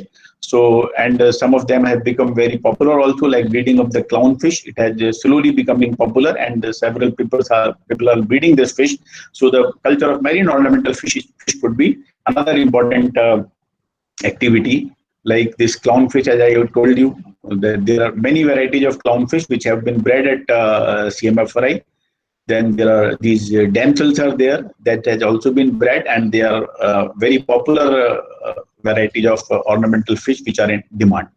Another important activity which can be taken up is the culture of aquatic ornamental plants. Now, what is happening that sometimes some people, they don't want to keep fish in the aquarium, but they would like to keep the ornamental plants. And definitely the appearance and if you set up an ornamental planted aquarium, some people like it more graceful than keeping fish in the aquarium. So slowly the demand of planted aquarium is also increasing in our country. But there are very few producers of ornamental plants in our country. And that is also, there are few sellers of ornamental plants. They collect the ornamental plant from the wild and they sell it to the hobbyists, so which doesn't last for a long time. But there are some very good ornamental aquatic plant produced in our country, particularly in Kerala, and they are doing in a very scientific way. They are growing the plants, and slowly the demand of plant is increasing. So this could be one very important activity which can be taken up by our student. The setting up of garden pond. This is also becoming highly popular in metro cities, particularly at the rooftop of some restaurants and hotels and some big houses and resorts. people want to set up garden ponds. And garden ponds, it is it has to be done very scientifically. You will find garden ponds, but these garden ponds are most of the time constructed by, those architects, and they are more concerned with the architecture point of view of setting up a garden pond. They are not aware about the water quality maintenance and the recirculatory system and the filtration system. They are not aware of that.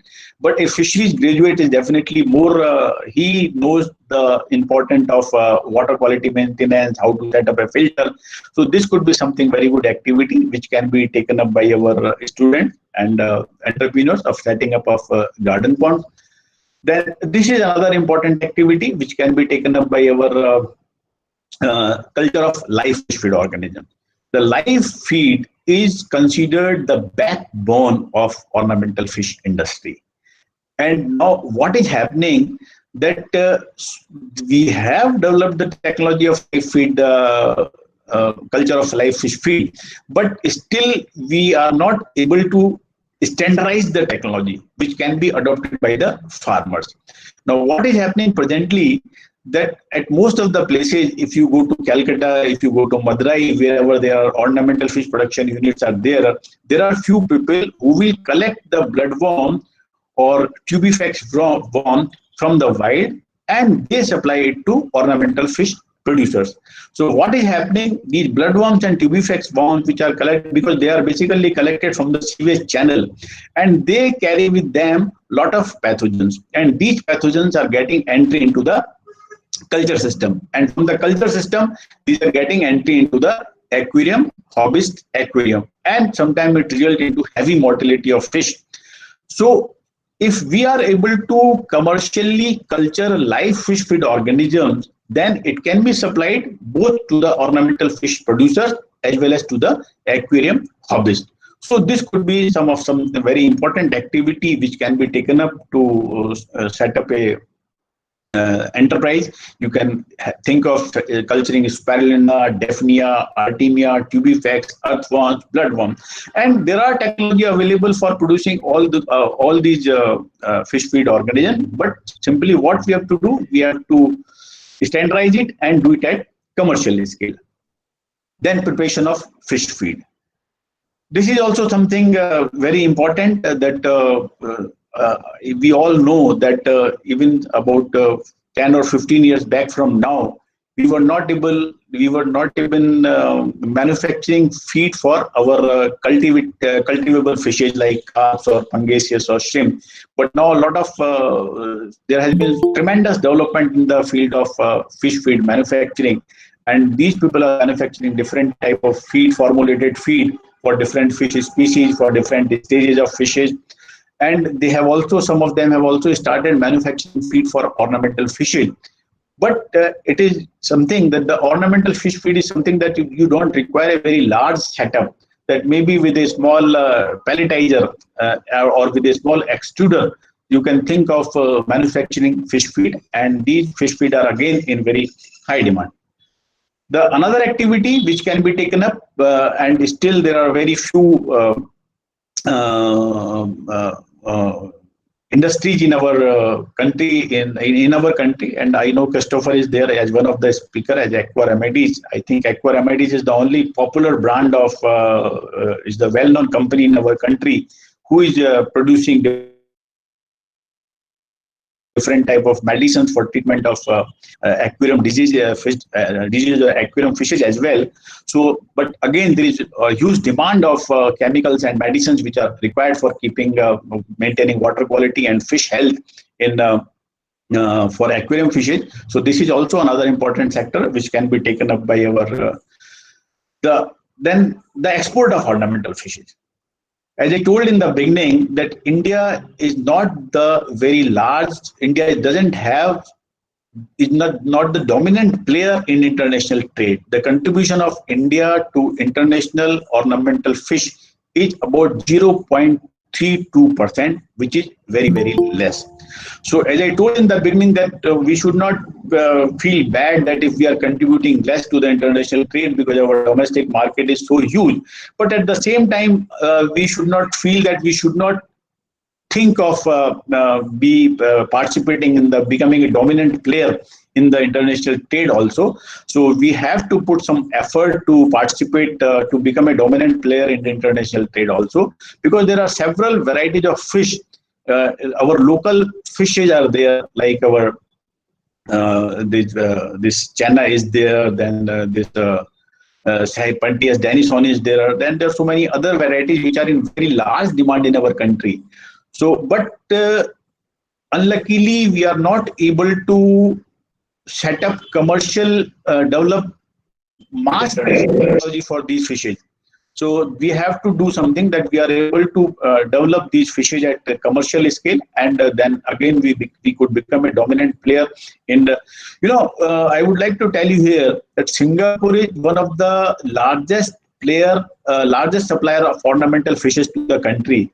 Once upon a time, Singapore was producing their own fish and supplying to the international trade. But now what has happened of the late, that Singapore is collecting fish from other Asian countries, putting it at the stamp on the consignment and supplying it to the world.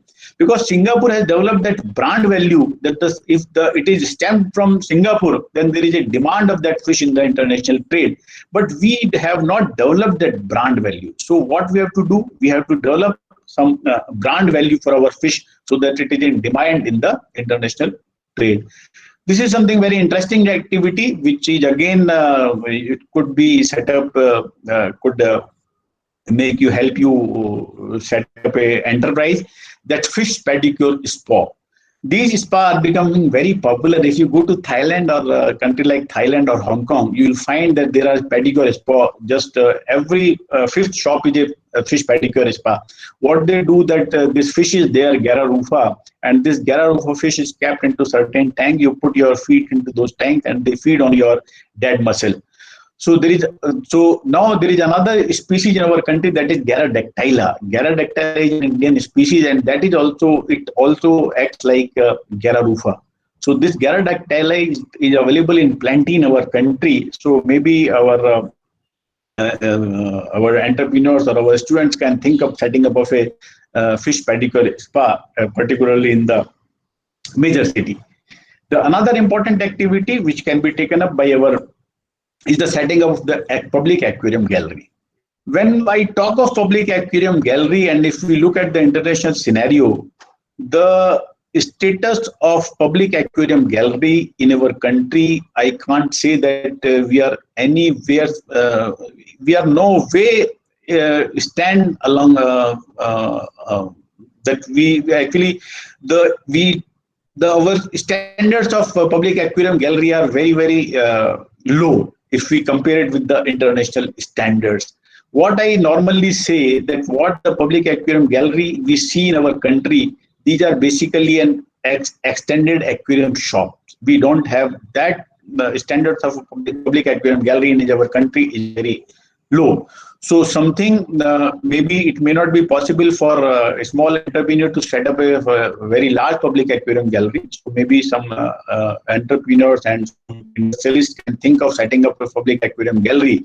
But simultaneously, setting up of a public aquarium gallery or aquarium park can be taken up as a activity, or aquarium water, I say it aqua parks or aquarium parks, which can be set up in small villages, and that can be developed as a resort. So this can be taken up as a very at a very low investment. This activity can also be taken up.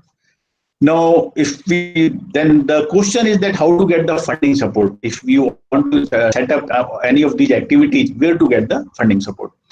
So the Pradhan Mantri Matsya Sampada Yojana is a very recent innovation, and under Pradhan Mantri Matsya Sampada Yojana, you can get the funding. What you have to do, you have to go to the State Fisheries Department, and through State Fisheries Department, you find what are the different schemes available, and then you submit your funding proposal to the State Fisheries Department and you get the funding. There is another method of getting funding support if you are not able to get funding support through PMMSY, that you get funding support directly from the banks. there are 2 or 3 methods of getting support from bank, that you undertake a training program of 25 days duration, which is organized by the centers which are recognized by National Skill Development Corporation. So there are some limited centers are there, like as we are one of the identified center by NSDC. So you have to take a 25 days training program. Once you take up a 25 days training program, then you can get funding. You can submit the proposal to bank for funding, and you get about 35% subsidy and 65% as bank loan, and you can set up your farm. Another way could be the Agri Clinic and Agri Business Center training of Manage, that is National Institute of Agriculture Extension Management, and this Manage is organizing training program of 45 days duration, and these training programs are organized by number of nodal training institutes which has been recognized by Manage, and there are number of nodal training institutes throughout the country. And what you have to do, you have to register in some of the training program with these nodal training institutes, and these training programs are not exclusively on a specific subject.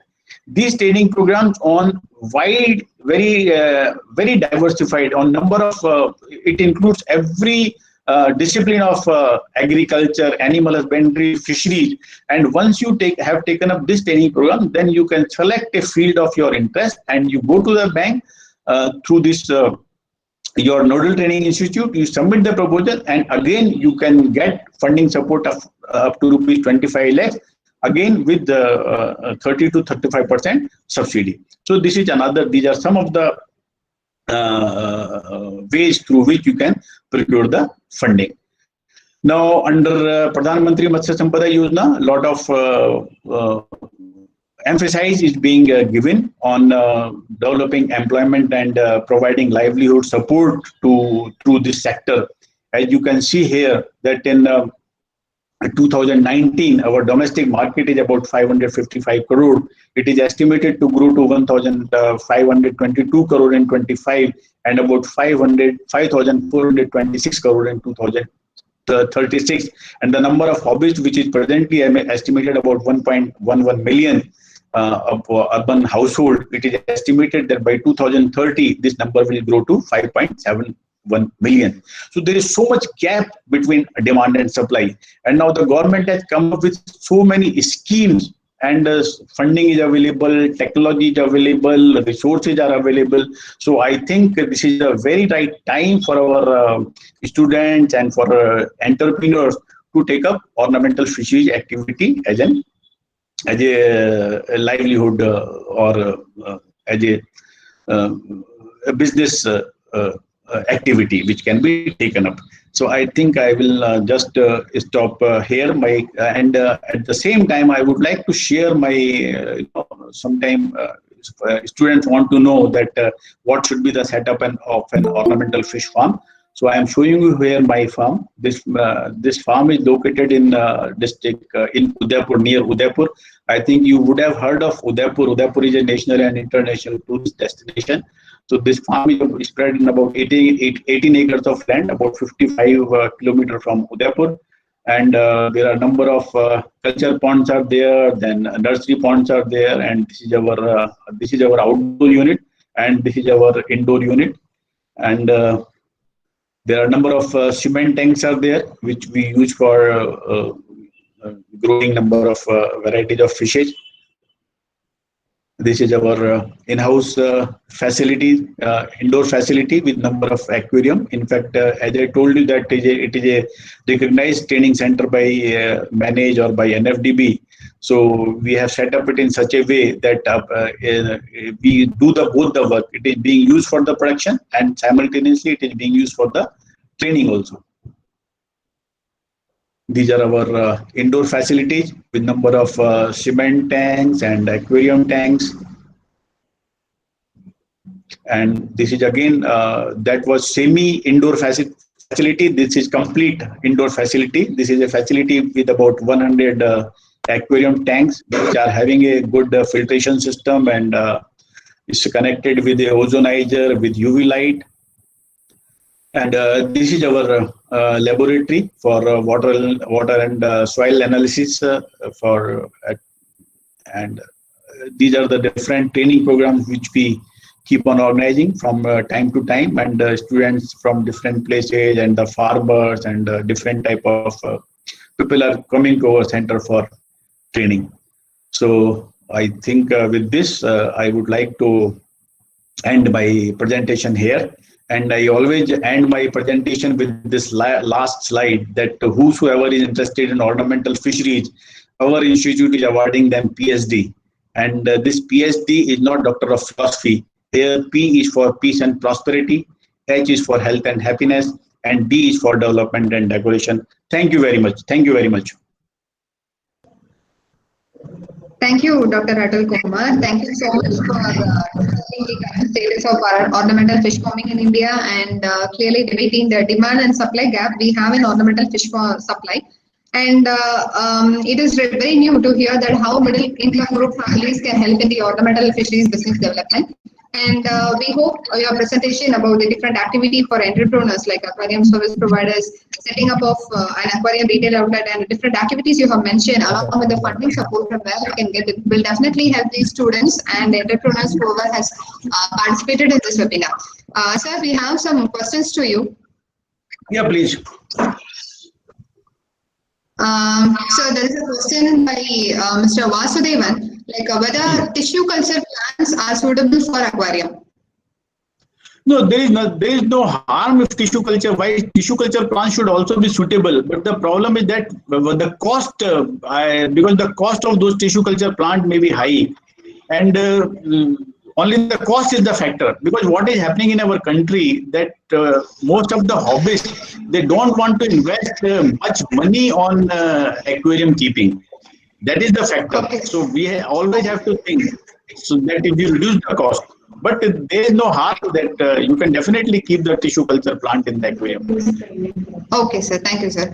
So the next question is by Mr. Balaji Jaybalan. He has asked whether nowadays the aquarium plants are not available. So he has asked to explain it briefly, like why it is not available. That is the real problem, that aquarium Mr. plants Rajaram, are can you not please easily mute available. yourself? That you are correct that aquarium plants are not easily available, but there are, if you go online, I have seen that there are some ornamental plant suppliers online, and particularly you find some suppliers in Kerala, because Kerala has become one of the dominant, there are few producers are there who are cultivating ornamental plants, and we can always try to get it from there. So Okay, I think, but slowly it is becoming popular. Okay, sir. Thank you, sir. Sir, and a few participants has asked about the different training program that is being offered. And can you please send us the details in the chat box, sir, so that the participants will be benefited? I think just brief in a minute. I will just brief in a minute. Then I will share the details also. Normally, we are organizing two type of training program. One training program is of 25 days duration, which is recognized by NSDC, and it is organized as per the syllabus of the NSDC. So these programs are normally organized when we get funding from some funding institute, or sometimes the state governments are making their own batch and they are sending for training to us. And another type of training program which are of 5 days duration, these are the self-finance training program, and we charge about 15,000 rupees for a 5 days training program, and it is inclusive of lodging and boarding. So what you can do that you can visit our website www.oftri.org, and then you will get the details of all the training programs which are being organized by us. Thank you, sir. Kindly post the link in the chat box, sir, so that people can visit your website. Definitely. Sir, and we have one more question. Whether live mussel shell in inland aquarium, is it possible? What is that? Yes, how much live mussel shell? Culture of live mussels in inland aquarium, whether it is possible? I think I am not the right person to comment on this. Yes. Maybe Okay, someone sir. who is doing mussel culture, he is the right person to comment. Okay, sir. Thank you, sir. Thank you so much, sir. Thank you. Thank you, sir.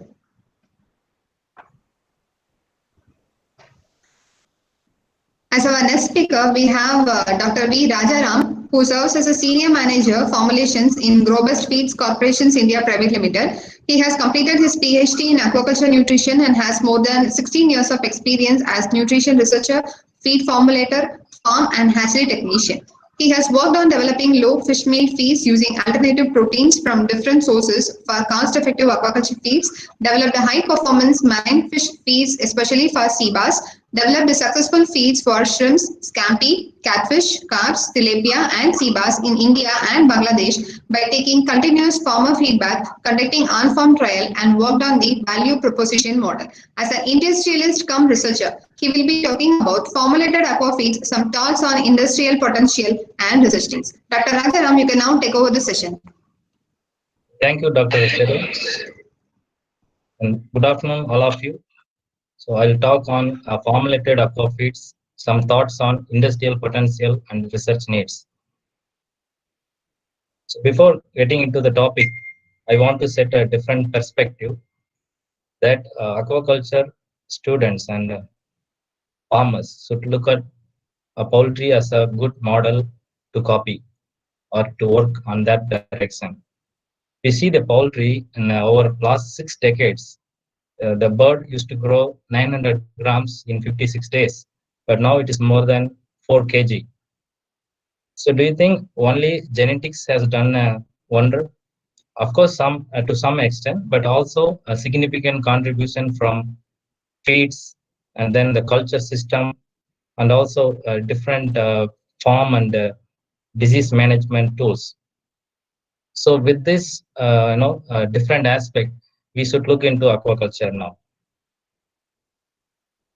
So the agenda of the topic is I talk on some Indian aquafeed market scenario, and then aquafeed basics and feed for sustainability. So aquafeed evolution for culture system and life cycle and species, feed delivery and waste management, and research needs. So the Indian aquafeed market in 2019, so we produced about 2.36 million tons put together shrimp and fish. The shrimp is 1.26 million tons and fish is 1.1 million tons. Whereas we have the capacity to produce close to 5 million tons. So India has about 55 feed mills. Out of that, 22 are from multinationals directly or in collaboration. So it shows that the good amount of contribution from multinational companies. So aquafeed basics and feed for sustainability. So for a student or a nutritionist, before formulating a feed for fish, so remember that you are dealing with rabbit to tiger of the water. Means you are dealing with a variety of species and different feeding habits. So best thing is to study your fish first. Start from the mouth till anus. You study everything. You know how the parts are playing a role in digestion and feed consumption and a lot of things. When you look at the digestive morphology, you have herbivorous fish has got a long digestive tract, and then omnivorous, and then a carnivorous fish. See, the fish looks similar, but the digestive system is totally different based on feeding habits. And also, the same fish at different stage, like in a larval stage, pre-adult and adult stage, the system is different. So when larval stage, it is like in a baby fish, almost a herbivore or omnivore or carnivore. So all need a complete diet. Means the feed should contribute all the complete nutrition for its growth. So because the digestive tract, you see, it's a simple tubular system. So it needs a highly digestible. It's like a baby feeding on the milk. So you should have a diet which is close to 100% of its requirement. As the fish grow and develop into different carnivore or omnivore or herbivore, it depends on the food availability and the genetics. Then you have to focus on, as I said, you study your fish. This is a good example of the top picture is the herbivorous fish, and the middle one is the omnivore, and the bottom one is the carnivore. You see that maybe fish of same size, maybe 1 kg fish, you see the mouth is for herbivores and omnivore and carnivore totally different. And also inside the mouth is completely different. So this makes a lot of sense when you formulate feed. So this is one interesting thing. When I formulate feed for any species, I look at all this. This is the gill raker. So gill arch this is the gill arch. Inside the gill arch, you see the rakers. The first one is the herbivorous fish, like carp. You see the rakers are like closely placed. It's like a nylon cloth. It can filter almost everything. That's how it's filter feeding and then eating on all the natural foods. When it comes to omnivore in the middle, you see the gill rakers are not that dense, but it also has some close gill rakers. But you see the major difference is the carnivore.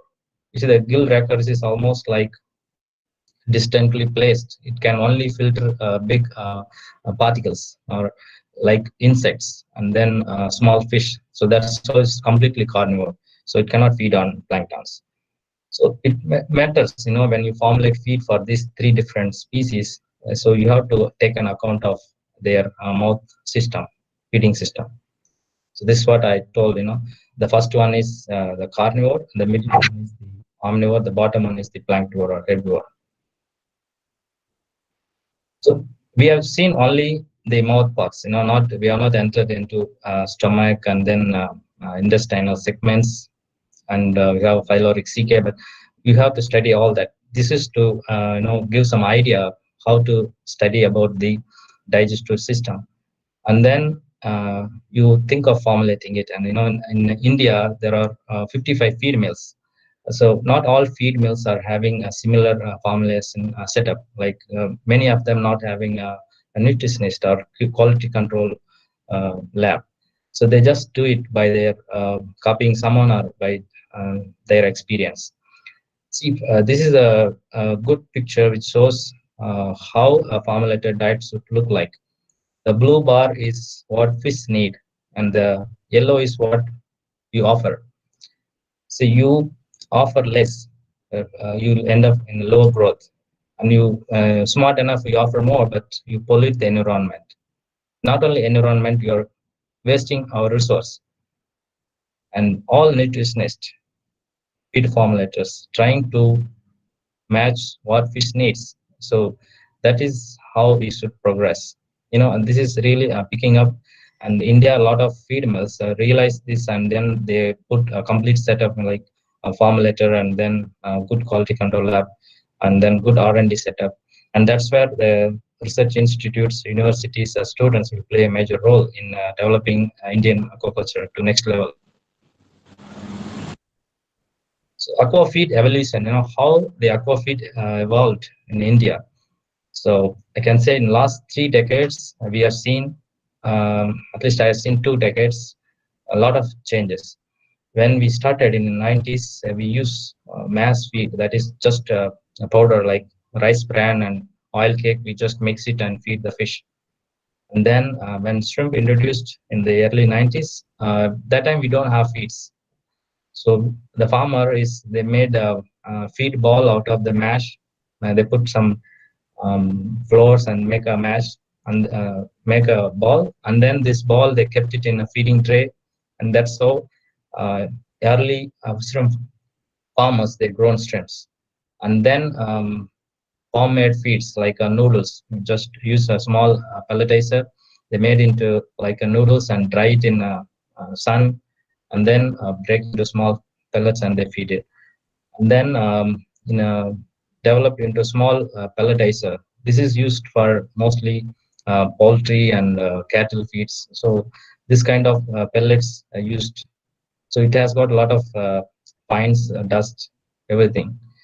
So then the modern pellet mill fitted with a lot of new technologies. And now the feed what you produce is excellent. You see that feeds are having almost very less dust and no dust, and then water stable. for more time. So it is a lot of development we have seen over the time. And ultimately, recently, we also introduced from 2010 onwards the floating extruded feeds or the extruded feeds.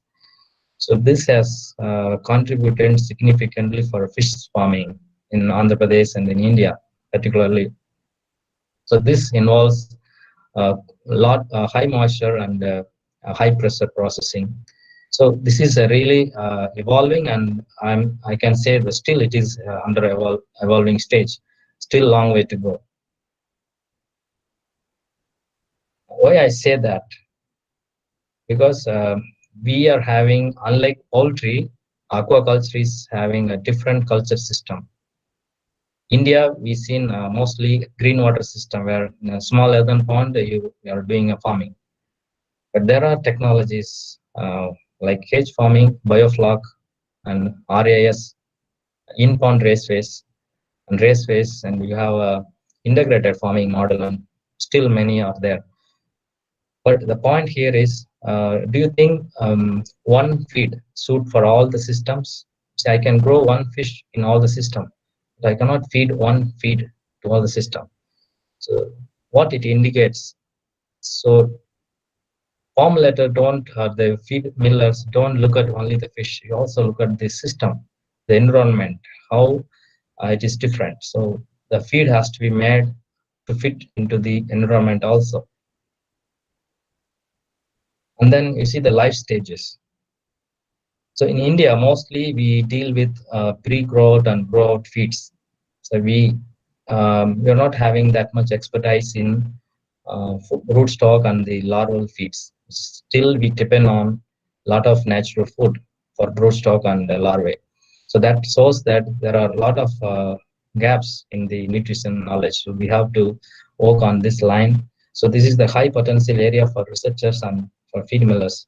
So of course, a lot of developments are happening, but still it's not complete. And then you are dealing with the different animal types. So we grow shrimps, we grow fish. There are completely different animals. Then for shrimp, it needs hard pellet, more water stable pellet. It has to be in water for hours. But for fish, it needs floating feeds and soft feeds, mostly extruded feeds it likes. When it comes to eel, so eel likes dough, like ice cream. It needs very soft. At the same time, it should not dissolve in water. So it's a kind of dough feed. It likes it. So you see that all that three different species and then three different feeding physical form. That is the physical form of the feed. It is totally different. The manufacturing process is totally different. Then what we studied in our textbook is we have three different feeding zones, like surface, column, and the bottom. But when it comes to making our formulated feeds, don't look at column one. You just make only floating feed or sinking feed, because those who are living in the column, they can just come up or go down and take it, no problem. So that's how the feed, formulated feed is for growth is classified into two. One is floating feed and another one is the sinking feed. And this FAO document shows how diverse the aquaculture species are. Broadly it is classified herbivore, omnivore, and carnivore, but still on that subclasses are there, like plankton feeders, plant feeders, and zooplankton, bottom feeder, and predators. So when you do a formulation, you should know complete history of the fish. And feed has evolved. Why it has evolved? The farmer wants no dust. They don't want to feed dust in the water. They want complete pellet with zero dust. So feed mills have worked on this, and they've come up now to the level that it can satisfy the farmers. And then farmer wants good water stable pellets. So you need to increase the gelatinization. That means you have to use a lot more moisture, means and heat, more steam to gelatinize the starch, and then improve digestibility of the feed, because a farmer look at the FCR. See the FCR over the time they want low and low. So there is a lot of improvement over last 3 decades in FCR front. And then different densities, as I say, the floating and the sinking. So you need a different density feeds and different feed size, starting from 0.1 mm to 8 mm or more than that. So it depends on what stage you are doing. And then less or no bacterial contamination. So this shows that the biosecurity of the feed. So artificial feed, formulated feeds are more safe compared to live feeds, because it in the process you kill almost everything. In extrusion you apply a lot of steam and high pressure, so it kills almost everything. And then it also some fish needs more fat. So traditionally we had a lot of issues in making high fat feeds, but the recent developments, you can increase the fat to maybe 20% also. So that's how the high fat feeds are being made now. So there are a lot of developments in manufacturing side. And feed has evolved over the time. Like when I started my career in early 2000, I see shrimp feeds are more stronger, means more hard, sturdy, but it also has cracks, it has got fines, and a lot of, the pellet looks like very like a solid. And the issue is that time also we used to have good stability, but we used a lot of chemical synthetic binders to make more water stable pellets. But synthetic binders are not liked by the animals because it is it's like a resin, synthetic resin, like a plastic. You cannot digest it. Then the recent machineries have developed to remove completely the pellet binders. Now whatever feed, especially the shrimp feed, is made without binders because it uses a lot of moisture and steam to cook completely whatever starch we put in formula. So that starch is getting completely mixed. The feeds are more water stable and it's perfect. So, and then next is the extrusion. So extruded feeds are ultimate. So the gelatinization in extruded feed is the maximum. So pellet mill, though the modern pellet mill has developed, it cannot be compared with the extrusion process. So modern pellet mill, say for example, the gelatinization is go up to 50%. The extrusion can go up to 60 or 70% or even 80%. So that shows that how the machinery is developing and it is helping the aquaculture to grow. So, and also the microbial load. You see in the last 3 decades how the feeds are, now how the feed is, but the microbial load is greatly reduced by processing. So this is what I'm referring when feed, say for example, not properly gelatinized, put it in water, observe it for an hour, and then you see that a lot of cracks. But this feed is still the picture what you're seeing in the top, still a good water stable pellet, but it is very hard. You can see the cracks and things like that. But the modern feeds are like when you put in water, it absorbs the water, it stays soft. It's like a noodle. So it is soft, but it is not dissolving or not disintegrating. So it's the shrimps likes it, or they whatever fish species you are feeding, they like it. They like the soft one, also water stable. As I said, the fish likes it. Fish wants it, and all this development to happen, and still it will happen. So this is what I say about high fat feed. So the technology is, as you see in the picture, if you see the extruded or the extruded feed in a microscope, you see the lot of air gaps.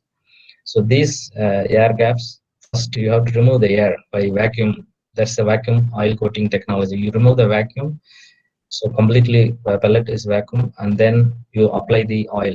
So oil is coated around the pellet.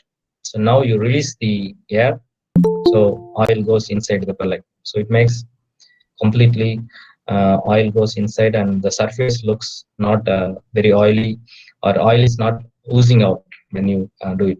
So otherwise, if you do a normal oil coating, after maybe you put after 5 or 6% or more, so you see that the oil is coming out and oozing out. So this is the small video. I want to show how this technology is working. So now you put the feed in the vacuum chamber. So apply vacuum, just all evacuation, all the air is taken out, and then you apply the oil. Now the oil coating is happening. So then you release it, and then all that oil, whatever coated, it goes exactly inside, and then you take out the feed. So this is the modern technology. And then feed has evolved for the baby fish. Baby fish is like as I say, it needs milk. So whatever you are doing now conventionally, that won't work. So you have to look ingredient which are almost 100% soluble in water. So it's a completely soluble nutrient, and it is the micron size, it's be less than say 20 microns. So that kind of nutrient, like you can take egg, complete egg is a good nutrient source, milk solids, and then hydrolysates. So such things you take it for formulating these micro diets.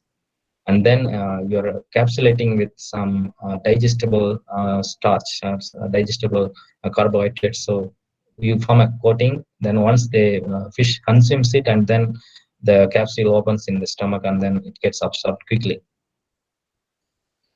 So this is one area that is micro diets still needs a lot of development. I did my PhD in SIBA, Chennai. So where we had all that range, starting from micro diets till we produce the broodstock diet using all the machines like speronizer and pellet mill and extruder, all that. So for micro diets, we need a spray dryer. That is one way of doing it, and the micro encapsulation. That's where you encapsulate with the digestible matrix resin or the carbohydrates. Then murmurizer or speronizer. So this one is like making a small balls. So for this, first thing is a cold extrusion. You extrude the feed, like don't apply more heat. So it's a cold extrusion. So the feed comes like a small vermicelli or noodles, and this you are dropping into the murmurizer, and then that makes the small sphericals that if you see under a microscope, it looks like this. So this is also a small video how it works. So you are dropping the noodles, and then the rotating plate, it has got a corrugated plates. It has got a small teeth-like structure.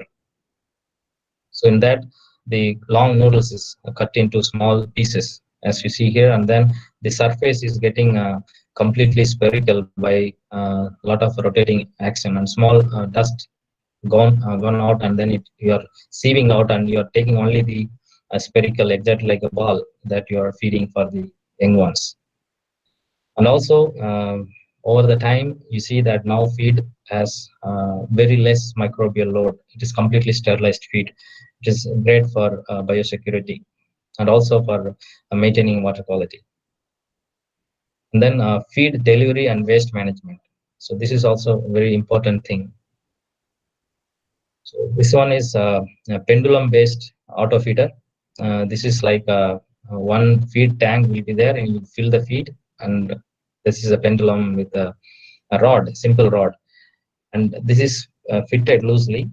So fish that's kept in the feeding zone, maybe submerged in the water around half a feet inside. There has got a small ball-like structure. If fish in the feeding zone, fish hits it, and then feed drops, and fish enjoys the meal. And it is like a vending machine. When you want something, you just hit, and then it comes. So this is a nice auto feeder for fish. Or shrimps, like slow feeders. So you have what a sprinkler type. So this one is exactly like a water sprinkler, but it is connected with a air hose.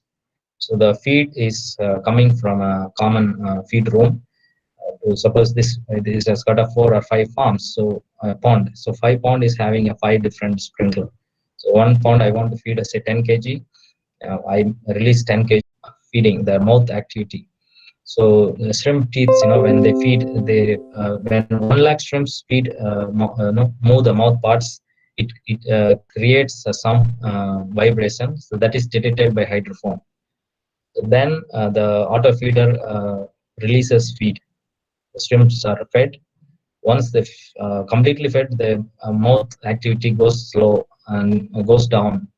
Then the auto feeder stops feeding. If there is a monsoon, that water temperature drops, the feed also stops.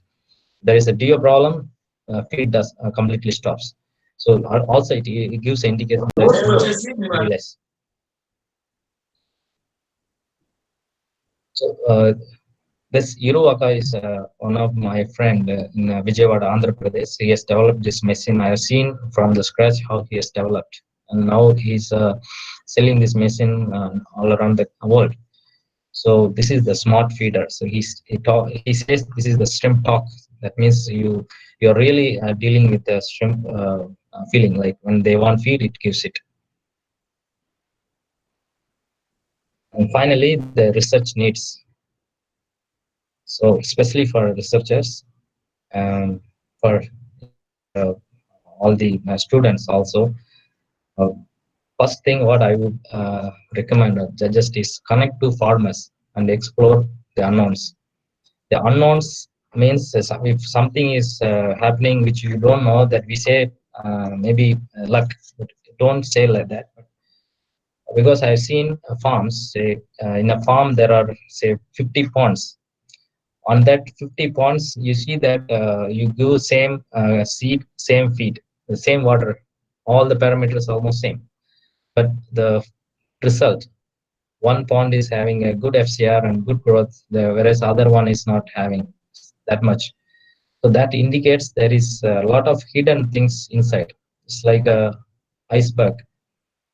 So what you see is feed you are giving, seed, but other salinity and things like that. But what you don't see is a lot of intrinsic and extrinsic factor which is affecting the performance. So don't just go away with feed is bad, but you have to see that completely all that more comprehensively. So the good case for a researcher, you select a farm where that's why I say connect with the industry. Go to the farm which gives the best result using the same input. And also you look at the pond which has got a poor result. Take the soil, take the water, do whatever you want, you'll get something. So this is most important thing now. That's how you contribute to the industry. And when you are looking at nutritional research, don't see the raw material, just see the nutrient, because the fish don't see raw material, they just see the nutrient what they want. So focus more on nutrient. So that's why when you're looking for any alternative raw material, so look at 4 things.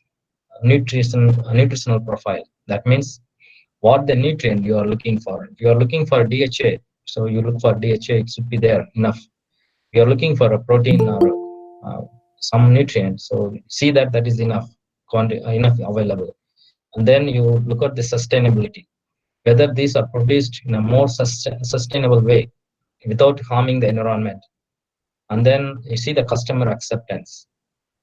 Why the customer acceptance also very important, because the way you produce, the way you make the process, and it's all very important. If maybe fish like, but the customer don't like, you cannot market the product. So you need to get that also factored. Then the final thing is the feasibility. So how much you can produce and at what cost. So that matters a lot. So when you're working on alternative raw materials, then you have to see these 4 are there. So that's how you have to. I insist even in the student stage also, you start looking at this aspect. So another thing is the functional feeds. So functional feeds are new concept. robust. We produce functional feed. We are the pioneer in the industry. So functional feeds are basically produced for different purpose. So immunity, and then disease control and pigment and growth, things like that. So the functional feed uses a lot of non-conventional things like immunostimulants and herbal extract. Herbal extract is one good thing. Like just think about Indian Ayurveda. So we have got more treasures of knowledge. That is something we are not exploring it. And then pigment. Pigment is not just a color, but it shows that it is a good antioxidant, and also shows the, for example, the wild shrimp you take and put it in a boiling water. So this is a pigment. So Indian shrimps, especially Vanami, now what we produce is almost A1 stage. A1 stage is what barely no pigment, because we are feeding a feed which is more of alternative raw materials and not having a pigment source in the feed itself. So you cannot expect the shrimp to produce the same pigment like wild. Whereas we have feed, we put some antioxidants, astaxanthin in pigment, so we can produce A4 size, A4 color shrimps. You need not, pigments are very costly. So 1 kg of pigment is close to 20,000 rupees. So you cannot put pigment in all the feeds. We have concept like harvest feed. Before harvest, we are putting 1 intermolt duration for shrimp. If grow maybe like 25 gram size, the 1 intermolt duration is around 2 weeks. So you feed this harvest feed for 2 weeks, and then you get the color. So we also study how much time the color from the feed, it gets assimilated into the shrimp body. So that's how we fix the duration. So you have a prebiotic filled in the functional feed, and fermented metabolites, probiotics, and enzymes. Many things you can do in. These are completely different aspects compared to just a feed which gives growth. And this is, as I said, we have a health immune enhancing feed. So we give this for shrimps 1 meal a day. The point is, we don't go for PCR and a lot of means in a DNA level. But what we do is, we have a simple microscope. All the diseased shrimp, you see the gill, hepatopancreas, and gut. You will see a lot of symptoms, unhealthy symptoms. The picture in the left side is unhealthy hepatopancreas and the gut, and the bottom one is the gill. So when we are giving immune enhancing feed, so you can see the healthy hepatopancreas tubule. It should look like complete, like a finger shape thing, like a tubule, complete tubule, and gut is like a mosaic with a lot of pigmentation, and the gill should be clear. It's like a coconut leaf completely, should not have any marks. So, and also another aspect is you are making a superfood. There is a scope. Say, for example, we are not going to depend more on fish meal and fish oil for our omega-3 source. You can take algae, because which is producing more DHA, like Schizocyprium species.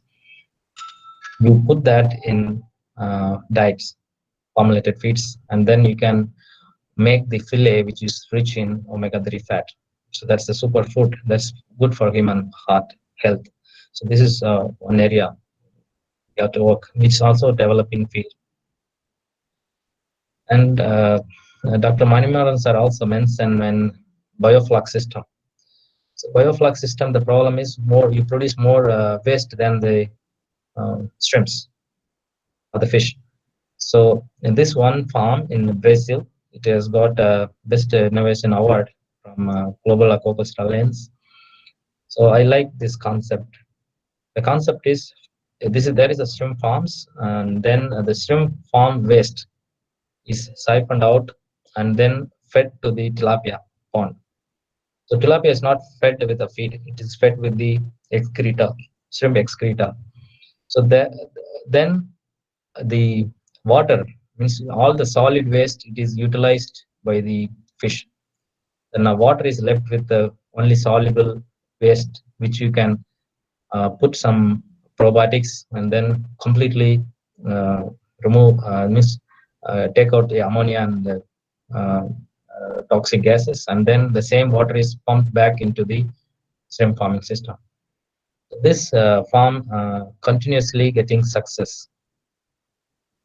This is really a best model.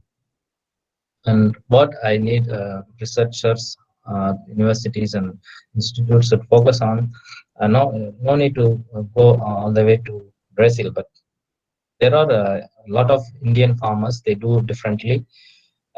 You send the students and learn from them what they did differently for the success. And that can be, through outreach activity, it can be spread to many farms. Our farming community can get benefited out of this. Not just one model, you have got a lot of models available. Then finally, to end of my presentation, make the students more industry ready. For example, if a student want to see a collage of his research experience, he should see that he should involve in all the activities. For example, if you are dealing with aquaculture, farming, and then you should know how to prepare a farm, putting lime by yourself, and then pond preparation, seed stocking, and apply feed and check the animals. It's not like selfie you take and then forget it, but it is about by heart you learn all the activity by yourself. And then I'm not telling you become a farmer, but this will help for research also, because you learn everything more practically. So that will help. I did PhD in nutrition, so I make myself dirty in the feed mill. So I learned all the activities by myself. So it helped me, success in the career.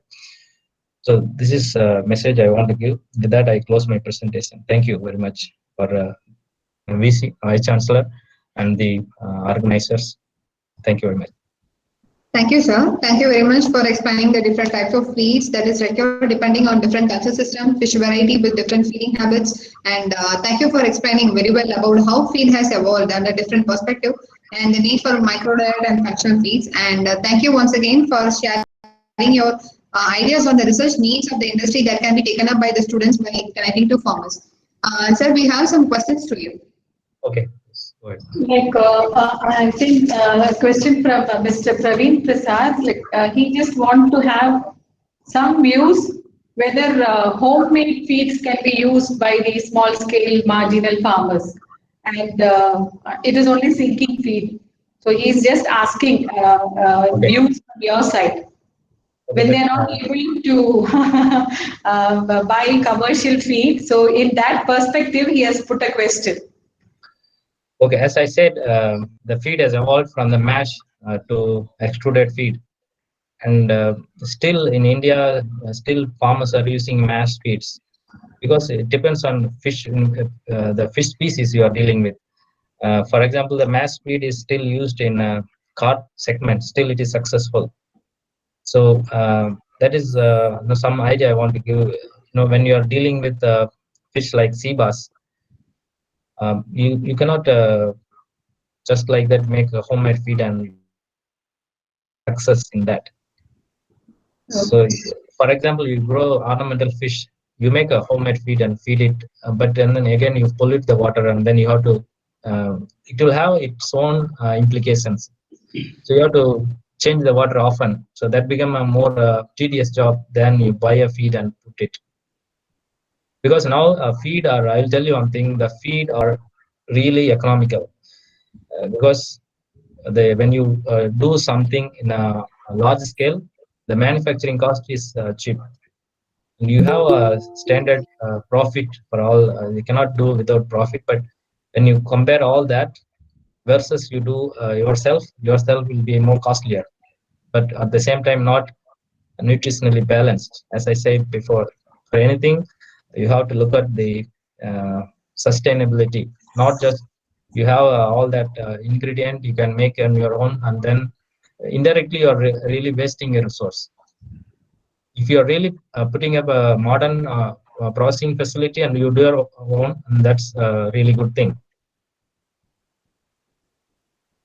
Thank you, Mr. Rajaram. And one question from the student, your views on incorporating black soldier fly larvae as a feed component. Yeah, as I said, this is really recently picking up a lot. But when you go for any alternative, like for black soldier worms are best for a protein source, alternative protein. It can be used in the place of fish meal. But what you have to look at another aspect is how much the price, whether you get consistently from the supplier. For example, if I am a commercial feed manufacturer, I deal with 1 lakh metric ton of feed. If I use say 20% fish meal, so I need 20,000 ton of this insect meal. If I get the source, I change it. So unless you get that scale, these are used in a small scale, but really it is developing, and we can use it. As another thing, you remember, you look at only the nutrient, not the raw material. The nutrient profile is good enough, and then you can go ahead.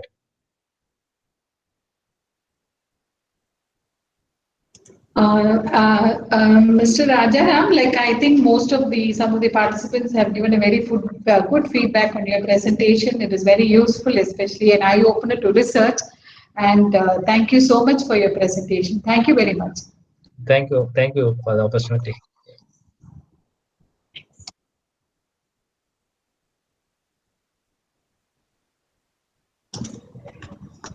As our last speaker of the day, we have Dr. M.K. Anil with us. He will be delivering a talk on production of marine bivalves, trends, challenges, and research progress.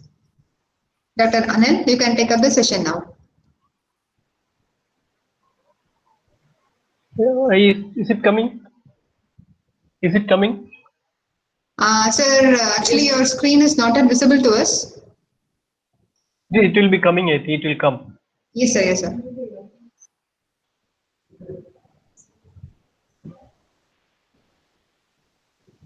Because the presentation is heavy, it takes time, I think. Okay, sir. I have made it into two. Yeah.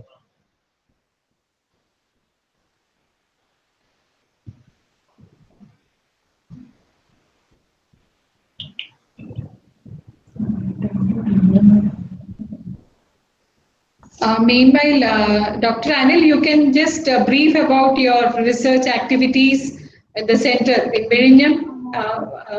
By the time I think that Actually, the presentation is about bivalve hatchery and other things, and bivalve research. I will talk something about our Pombano program here. Pombano broods. We have recently developed a Pombano brood bank. That is, we have set up RIS systems for marine fishes, and we have developed an RIS system. Several RIS systems are developed at the center, and we have around 200 brood stock, 200 animals. That is almost 102 pairs of Pombano is available, and we have almost reached a capability of 1 million eggs. 1 million eggs per day. Yeah, and we are supplying those eggs to the different hatcheries. Actually, our main beneficiary is our state fisheries department. They have started a Pombano hatchery based on our brood bank, and every week we are supplying eggs to them. Even private hatchery people can also start getting eggs from us, and if they require any eggs, you can collect it from us and rear it in your hatchery. Actually, fish hatcheries can also take eggs from us and get a training from us and start this production. Actually, keeping a brood stock is a difficult proposition because brood stock requires a lot of environment and systems and RIS systems And And what my reference? what we will be keeping brood stock here, and the eggs will be produced and supplied to the hatcheries, like state fisheries or private hatcheries. That all the technology for that is available with us, and even private hatcheries can approach us and they get our technology for setting up of a brood stock system as well as for seed production system. Dr. Cheryl, presentation is not coming yet, you know. No, Whether it you will be able to. Yeah, yes. We will try now, It sir. is not, Now we can discuss. is it coming? Is it coming? No, sir. Actually, it is not visible. We will try from here, sir. Meanwhile, you can please discuss Oh, about. yeah. I will stop presenting. I will stop sharing. Shall I stop sharing? Yes, sir. Yes, sir. I'll stop presenting. You can do it from Yes. there so that I can. Meanwhile, you can discuss. You can go ahead with your discussion, sir. Okay. That is the one thing we are doing here. In addition to that, many ornamental fishes also we breed here. We have Anthias breeding recently.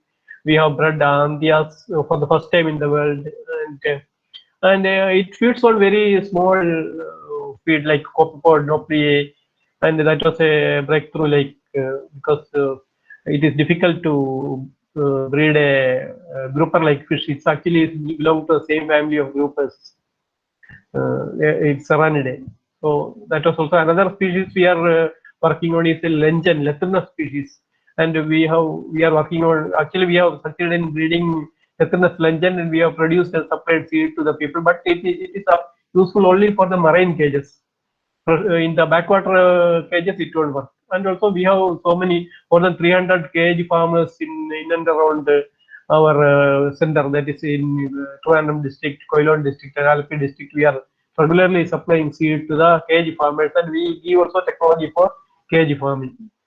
These are some of the activities we are taking up. In addition to that, we are doing the bivalve research, mostly a seed production of this one, what you call mussel, pearl oyster, and the edible oyster. These three things we regularly produce seed and supply to the beneficiaries. And in turn, we have been approached by state government of Maharashtra for setting up of a hatchery at Sindhudurg in Maharashtra.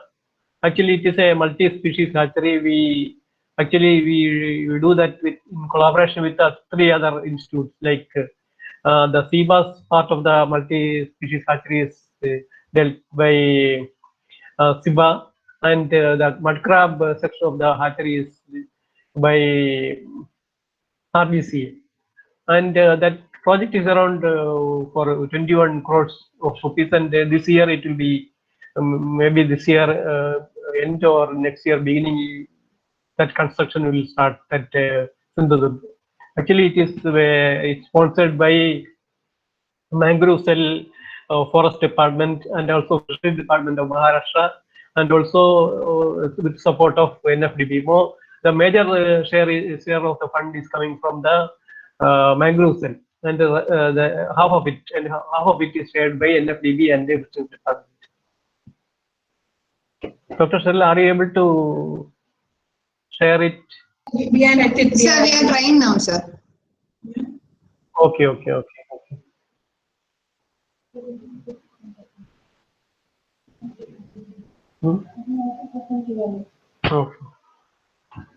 I will just start presenting it. Some data and all, it is there in the beginning. I will just tell that. Okay. Yes, sir. Yes, sir. Actually, I'll start.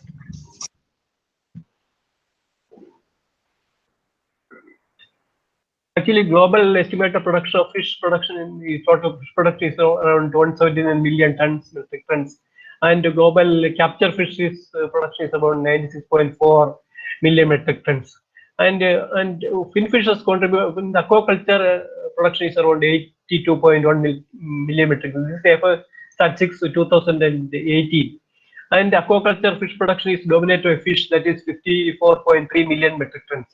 In that, along with that, the molluscan mariculture accounts for about 17.7 metric tons. That is 17.7 million metric tons.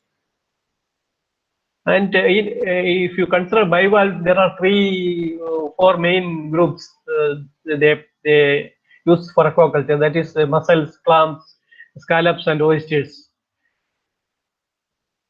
Today's aquaculture is by far dominant source of bivalve. Actually, bivalve, when you consider bivalve, 89% of the bivalve production comes from the aquaculture. You know, in fish production, it is half of it is coming from the capture, and here in bivalve production, 89% is coming from the aquaculture production, and only 11% comes from the fishery, that is collection from the wild fishery. And the clams and oysters are the main group. They contribute around 38% is contributed by clams and 33% is contributed by the oysters. And mussels account for 13%, scallop 17%. Asia, especially China, is the far largest producer of marine bivalves, accounting for 85%. You can see the world, 85% of the bivalve production is by China, and their location is so interesting. They have tropical area, they have subtropical and temperate areas. So they have a lot of species they can cultivate in different locations, and also they have been working on field production and other aspects from 1970s, and by 90s they have almost bred most of the species.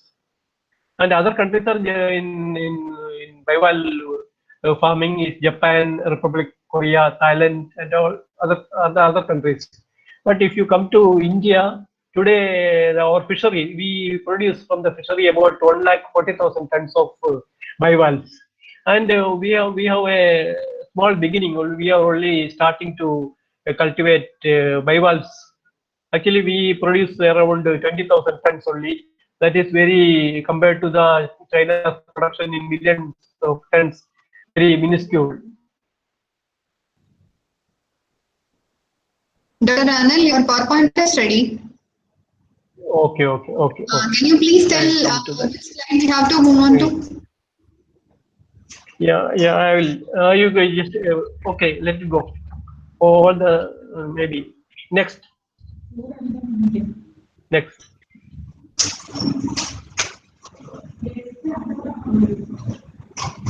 Next slide, please. You can skip 3-4 slides. I have already talked about that. Next.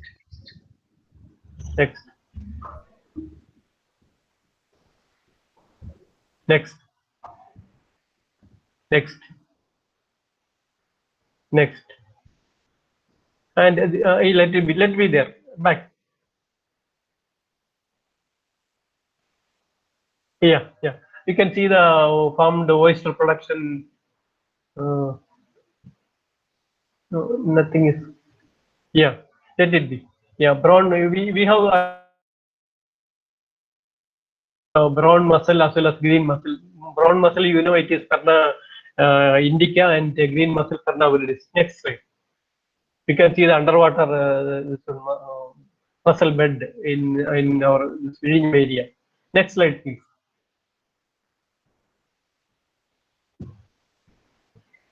Yeah, this is a brown mussel. This is comparatively smaller than that of the green mussel, and its shape and all you can see. It is restricted to this area. Actually, it is from Koilon district up to Trichandur. This mussel population is there. In all other places, it is the green mussel. Next.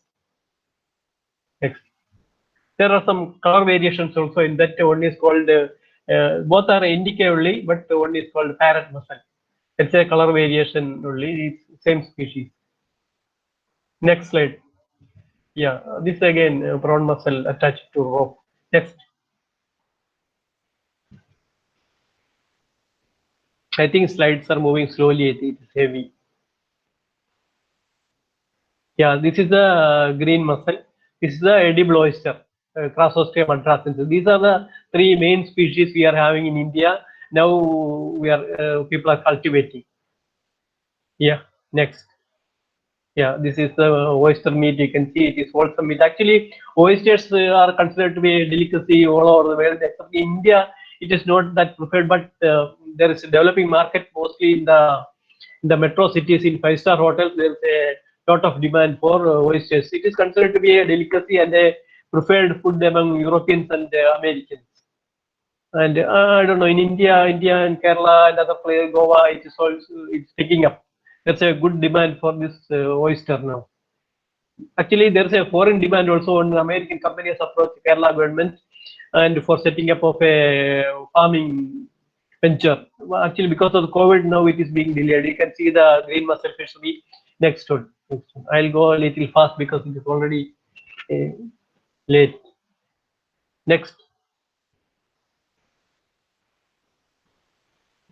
Actually, back in the past, no, this green mussel was restricted to Calicut. Now, because of the seawall construction and all, it has moved to all other parts of Kerala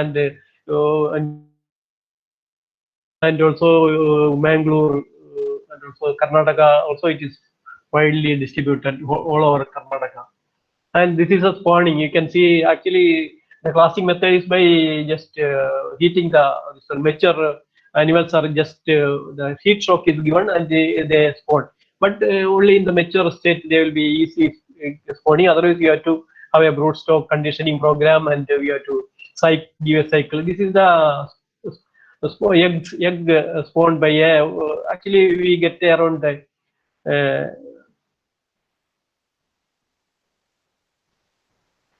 you can go to the slideshow mode. Actually, yeah, this is what that's a egg you are seeing in the egg. Yeah, again. Next one. Next slide. Yeah, this is a morula stage. It will be just divide and become the morula stage. Then next. Yeah, D-shaped stage. It's a D. It's called the D villager. This it moves with the cilia. That's a stage at which the speeding starts. It is spread with isochrysis and other silicoflagellates like Dicrateria, Pavlova, and green this one Thalassosera. And several species in combination it gives better survival compared to a single species feeding. Next, yeah, this is the umbo stage.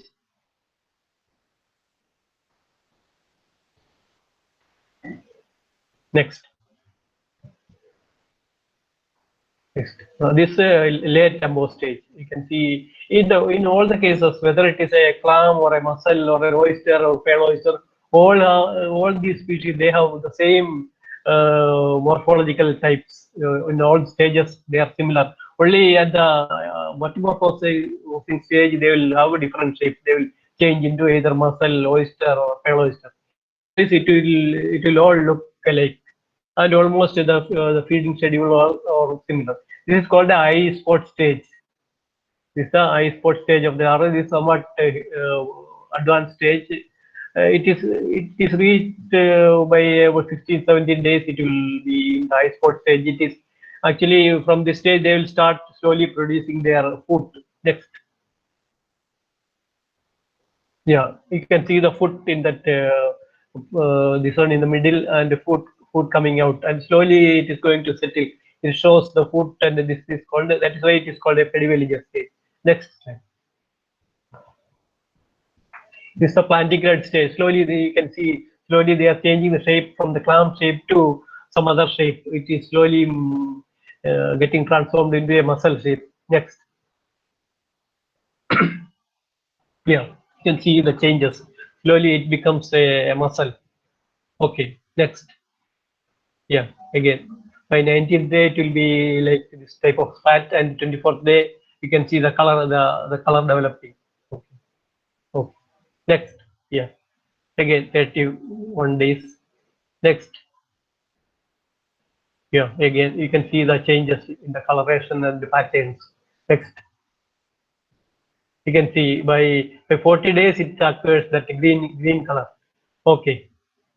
Next, again next. Yeah. This can be attached either to, it can be allowed to settle or on ropes.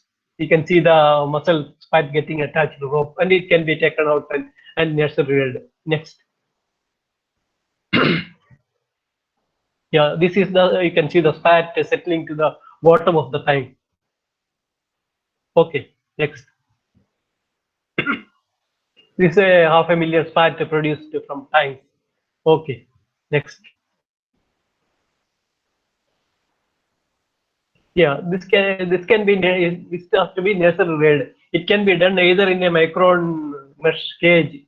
It can be a cylindrical thing or a box type thing with 1 mm mesh size, and this fat will be put in that, and it will be hung from a raft that is kept in the sea or in backwater. Next. Next, this is the raft where we keep this one for these nursery cages for nursery. Next. Yeah, by maybe in a month or so it will reach the seed size, which can be used for stocking with the ropes. Next. Yeah, this is the seeding of the ropes. These are all old methods of seeding. Next. Yeah, seeded ropes. Next. Yeah, you can see the seed getting uniform size, seed getting attached to the nylon rope, and it can be hung in the backwater. This is a small pilot hatchery we are.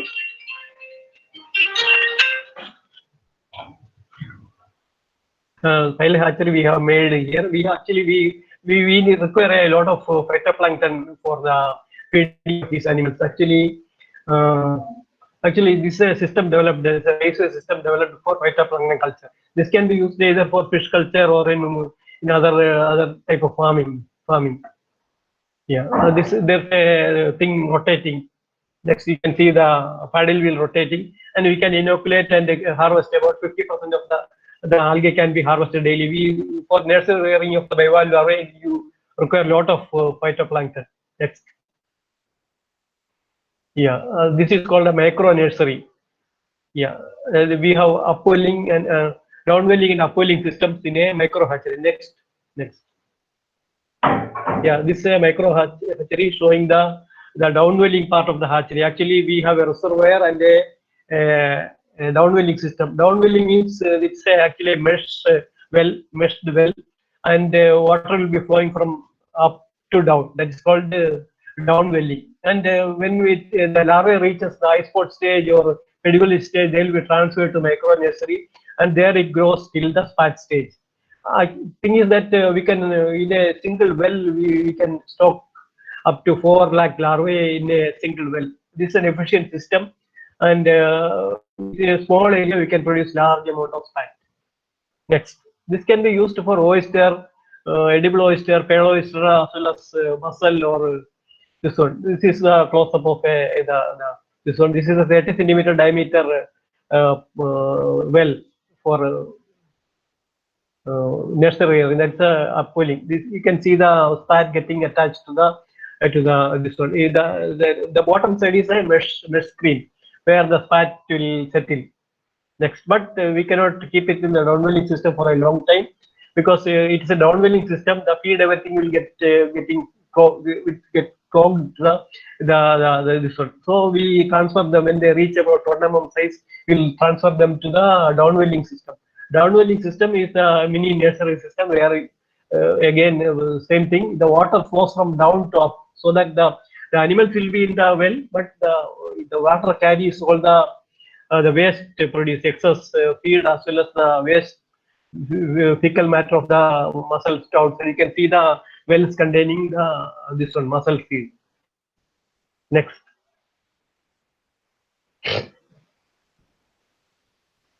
Yeah, you can see this is Gomadhi. She is from Tuticorin Fisheries College. She has left State Fisheries Department and joined our RIS system, ARS system, and she is with us doing good work in mussel and this bivalve research as well as in finfish research. Next, this is a reservoir.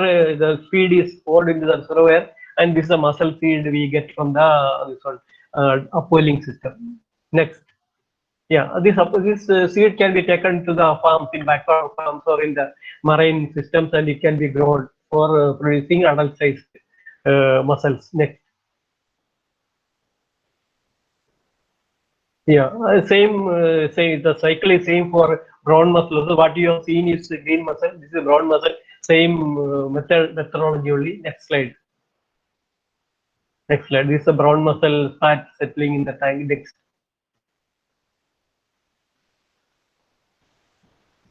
This is a brown muscle seed. Next. Next. Next. Again, this is the edible oyster. Edible oyster also we can be it can be spawned by heat shock.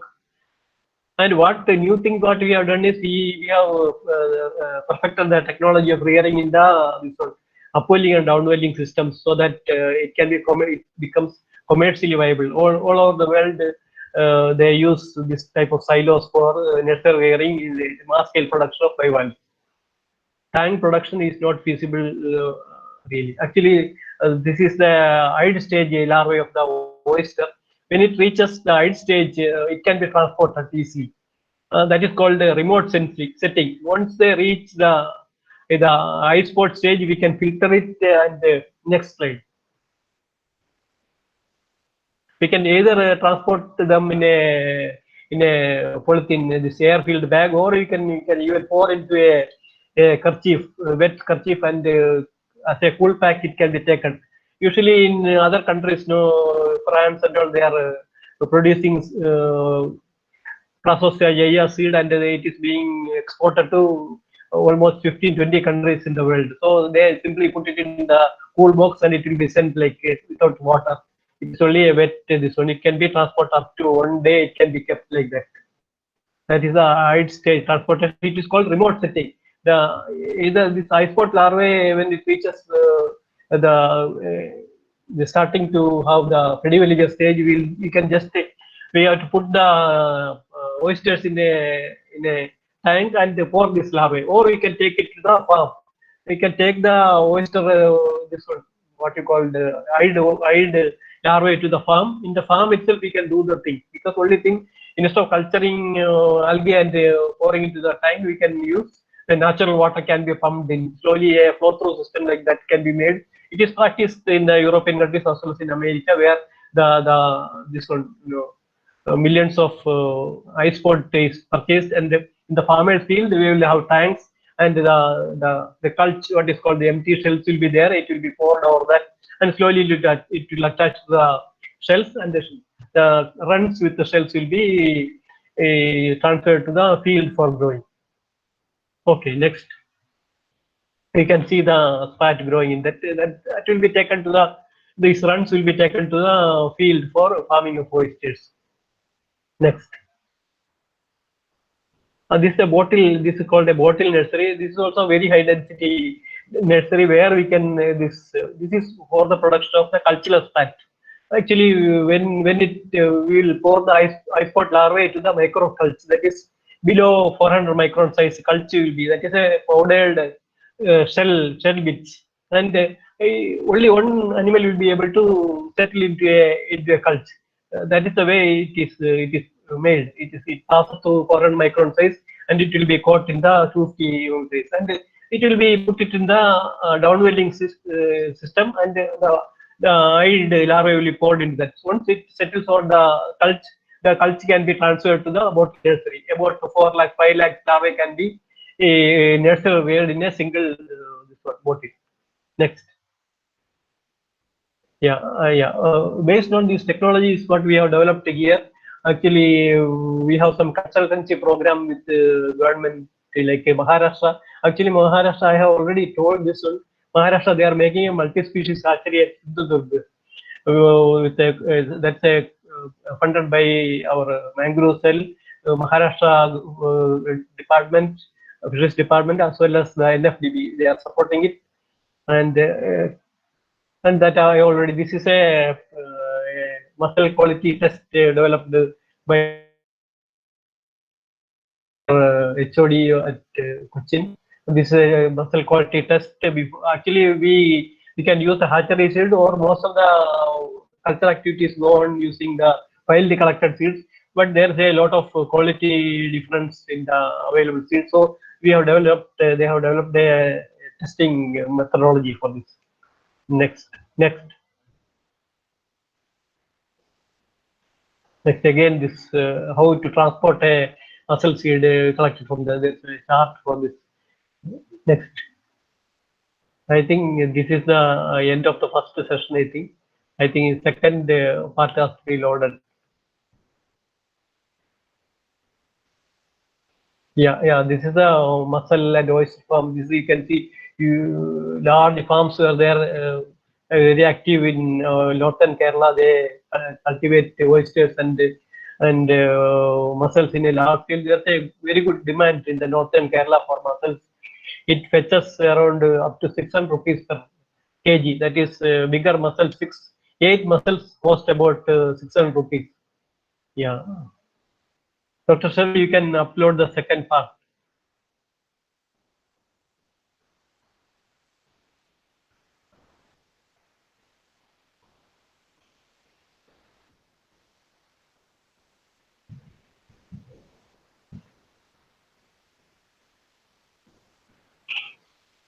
Yeah, next one. Next. Actually, this is a farming that is one bottom culture of mussels, and mussel seeds are brought from the available places and it is being cultured in the backwaters. Next, this is a sack full of mussel seed. It will be brought from different areas and it is being cultivated in the backwaters. Next. Yes, you can see this one. It is either done in the open area near to the fisherman's place, or in a pen they do this, and the local people will be looking after this. There's a chance of watching. It's a open backwater, but some of the farmers, they use a pen to protect their crop. Next. Yeah, this is a net pen used for bottom cultivation. Actually, people are thinking that all the mussels will get buried into the mud, but actually they all combine together. They form different clumps and they grow fast in the bottom culture also. But comparatively, it grows lesser compared to the other methods. Another method is the long line culture method. This we have tried actually in Karwar. This is a long line, and we floated in the Karwar waters. Next one. This is a next. These are some of the things. There's a lot of because of this skin infection has created a lot of trouble in the northern Kerala, and it has almost decimated the culture fields in the northern Kerala. Next. Yeah, this another thing is the invasive mussel, Mytilla. You can see the thing. It attaches to everything. Actually, it got transported to the to Indian waters, even in Singapore and other places from the South American backwaters. Actually, it might have come through either through our what you call the ballast water or attaching to the hull of the ships coming from other places. Next. It's a huge menace. Actually, it's uncontrollably. It is wrecking havoc in all the culture areas. Not only the mussel farms are affected, but also fish cages are also affected. Fish cage will within a month, all the cage will be fully covered with the mussel. It prevents the exchange of water and pollutes the water, so that water will not flow freely, and it affects fish growth as well as the water quality. You can see these invasive mussels getting attached to. It's a problem. It's very severe in Kerala, especially in southern Kerala. This has become a big problem for cage farmers as well as mussel farmers. Next. Yeah, you can see it's cleaning these cages also difficult. We have tried to study the larval cycle of the Mytilla spigata, and what we have found is it takes less time for this larval cycle and matures fast. And also it can tolerate 1 ppt to around 35 ppt. 1 ppt it may not thrive for a long time, but from 5 ppt to 30 ppt it thrives well. So this is a menace. It is spreading to other states also, maybe Karnataka and Tamil Nadu, and also it has been reported from Silka Lake also. So it will be slowly spreading. It's a high prolific breeder, and we cannot. It's difficult to control it. I think some got. This is the long line culture I was talking in Karwa. That slide got changed, and the long line, the feeder crops will be taken to the sea and it will be tied to the long line. That is the way you have to farm this one. This is the production from the long line. It was done long ago. Yeah. Then now let us come to the how the mussel hatcheries are being developed in other countries. Actually, mussel hatcheries are rare in the world. Actually, we have one or two in New Zealand and Australia, and systems are fast changing. You can see instead of settling tank coordination, John Sopan has designed this filter system. This is the mussel hatchery in New Zealand. Actually, we can see how they are producing the egg, and the more important part is that the larval stage we have to feed it the algal culture. Algal culture is a must for the mass culture of algae, is a prerequisite for the any bivalve farming. Actually, these are the different setups for mass culture of algae. It is also getting advanced very much, and this is bag type of culture used in the mussel hatcheries. Next one. Next, this is called, now they are using, actually, if you go back, you can see the LED lights are used, specific wavelengths are used for specific species of algae, and that gives better production. They tell up to maybe 4 million cells per ml can be produced in the systems. And the larval rearing systems are also fast changing, and these are all high density systems where the larvae are stocked in high density. It's something like a recirculatory type of thing. And what you have seen is the French oyster hatchery. You can see the upwelling and downwelling systems used in the French hatchery. Next. Actually, they do it in a large scale. You can see their farms and nursery units is huge. They export seed to several countries in the world. Okay. Actually, we have the advantage of what you call there it takes so much of time, and actually in India it takes half of the time compared to this is a long line method of this one farming. Okay, next.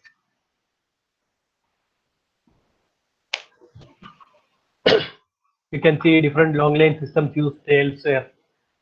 Okay, this is a submerged cage. You can see the industrial scale. Actually, it is all highly industrialized, either in Australia, New Zealand, or in Spain, or it is all huge business actually.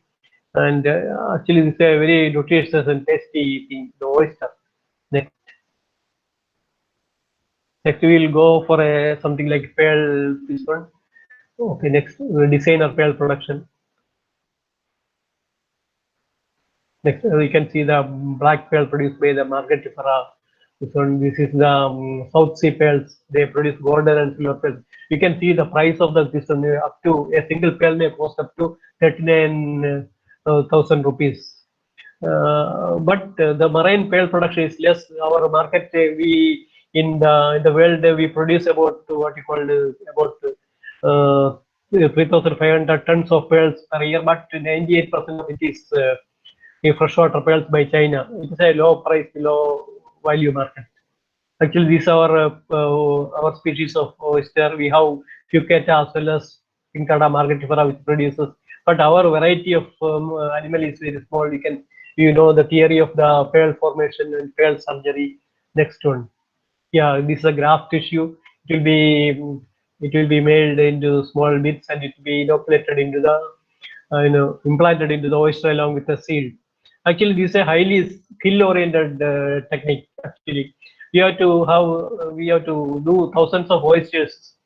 Then only we will be able to precisely do without any injury to the animal or to the graft tissue. Once you injure the graft tissue, you will have some blemishes over the pearl. That won't fetch any market. Actually, the implantation mortality in the survival is about 20%, and rejection will be another 40%. At the end of the day, you will get only 20% of the pearls from this one, and 5% will be of good quality. That is the international standard. You can see how the pearl oyster, pearl oyster, we have this in vitro type of things. We can extract sperm and egg from the oysters, and it can be activated to fertilize using ammonium hydroxide. And you can see the other larval stages and all similar to that of the other bivalves. This you can see the pearl oysters that they settle to the. This can be done in a very high density. This is a raft construction for pearl oyster farming. Next. Yeah, the barrels are being tied to this one raft, and it will be taken to the shore. Even metallic cages can be the PVC coated or epoxy coated metal cages can be, rafts can also be used for pearl farming. But we have a very less area suitable for farming. In the open sea it can be done, but it becomes very costly. Maintaining a raft in the sea, in the open sea, is very difficult and time consuming and labor intensive. And unlike countries like what you call Japan or Thailand or other pearl producing Tahiti, we have areas suitable. This is the nursery rearing of the pearl oyster in the plastic cages. Next, the juvenile oysters. And when it reaches after nursery, it will be stocked in the box type of cages, and it has to be regularly cleaned. And it takes about 1.5 to 2 years to reach a size we can go for implantation. This is a technique we generally use for the image pearl production or the Mabe pearl production. We will have a metal template of the image what you want to make. Next one. Yeah, it has to be. You have to heat the image, and then the wax will be poured over the image, the metal mold. Next. Yeah, this is the that way we produce a wax mold. In the wax mold, we will fill it with shell cement. When it gets cured, we can remove it either by heating repeatedly in water, so that, or by using xylene we can remove it. It will look like this raw nuclei will be like this. And next one. Yeah. Then we have to grind it and make a fine nucleus that can be implanted into the oyster. Next, this is the implantation. You have to using menthol, you have to advertise it, and these are the image designer pearls produced from the pearl oyster. Yeah, in fact, we have given a image pearl, this one memento, to our Prime Minister. Actually, it was given by our former agriculture minister, the Prime Minister. He appreciated it in this one. Yeah, he is actually, our Prime Minister is very much interested about the pearl and seaweed and ornamental. These are his three favorite topics in the fishery. This is in nutshell about our bivalve research here. And future lies ahead. No, we have to venture into the sea for with a long line culture method, and also we have to set up the hatcheries for this what you call oysters, so that it can be taken up. There is a great demand for these mussels, not only mussels. Maximum demand is for oysters, because even American companies, they wanted to come to Kerala and set up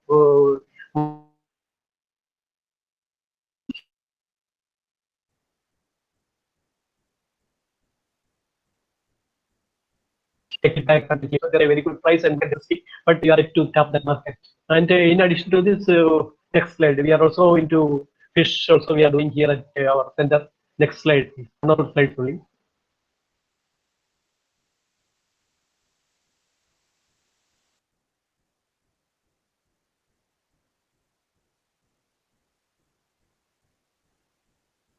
That natural brood bank, it is very close to the sea.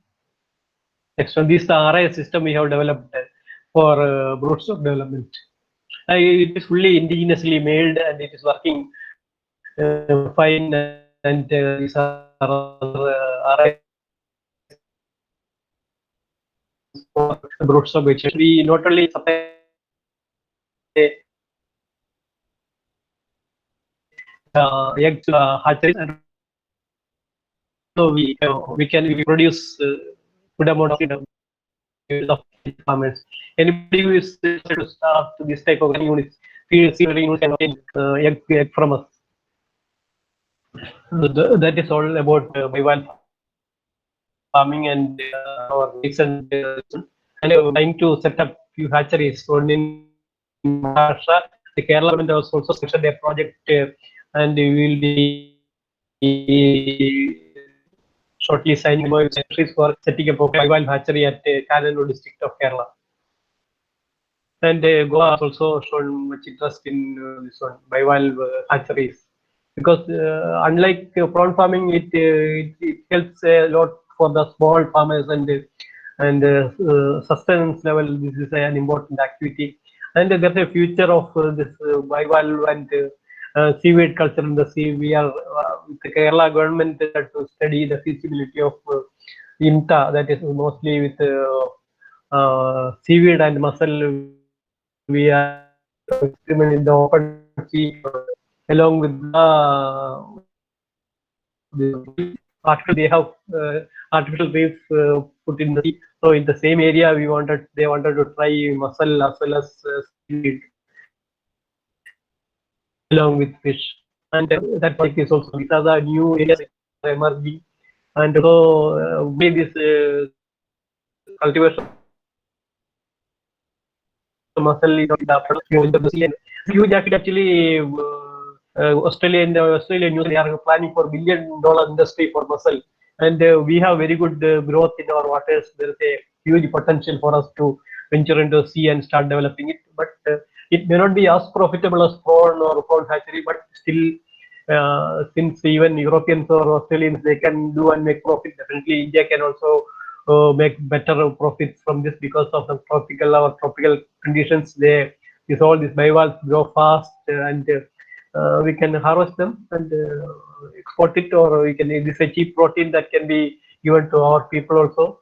It fetches very good market in Goa and northern Kerala. I don't know. Our people are ignorant about the taste and the quality of the oyster and mussel meat. They are very high quality, and all the Western people, they prefer oysters compared to other chicken or fish or anything.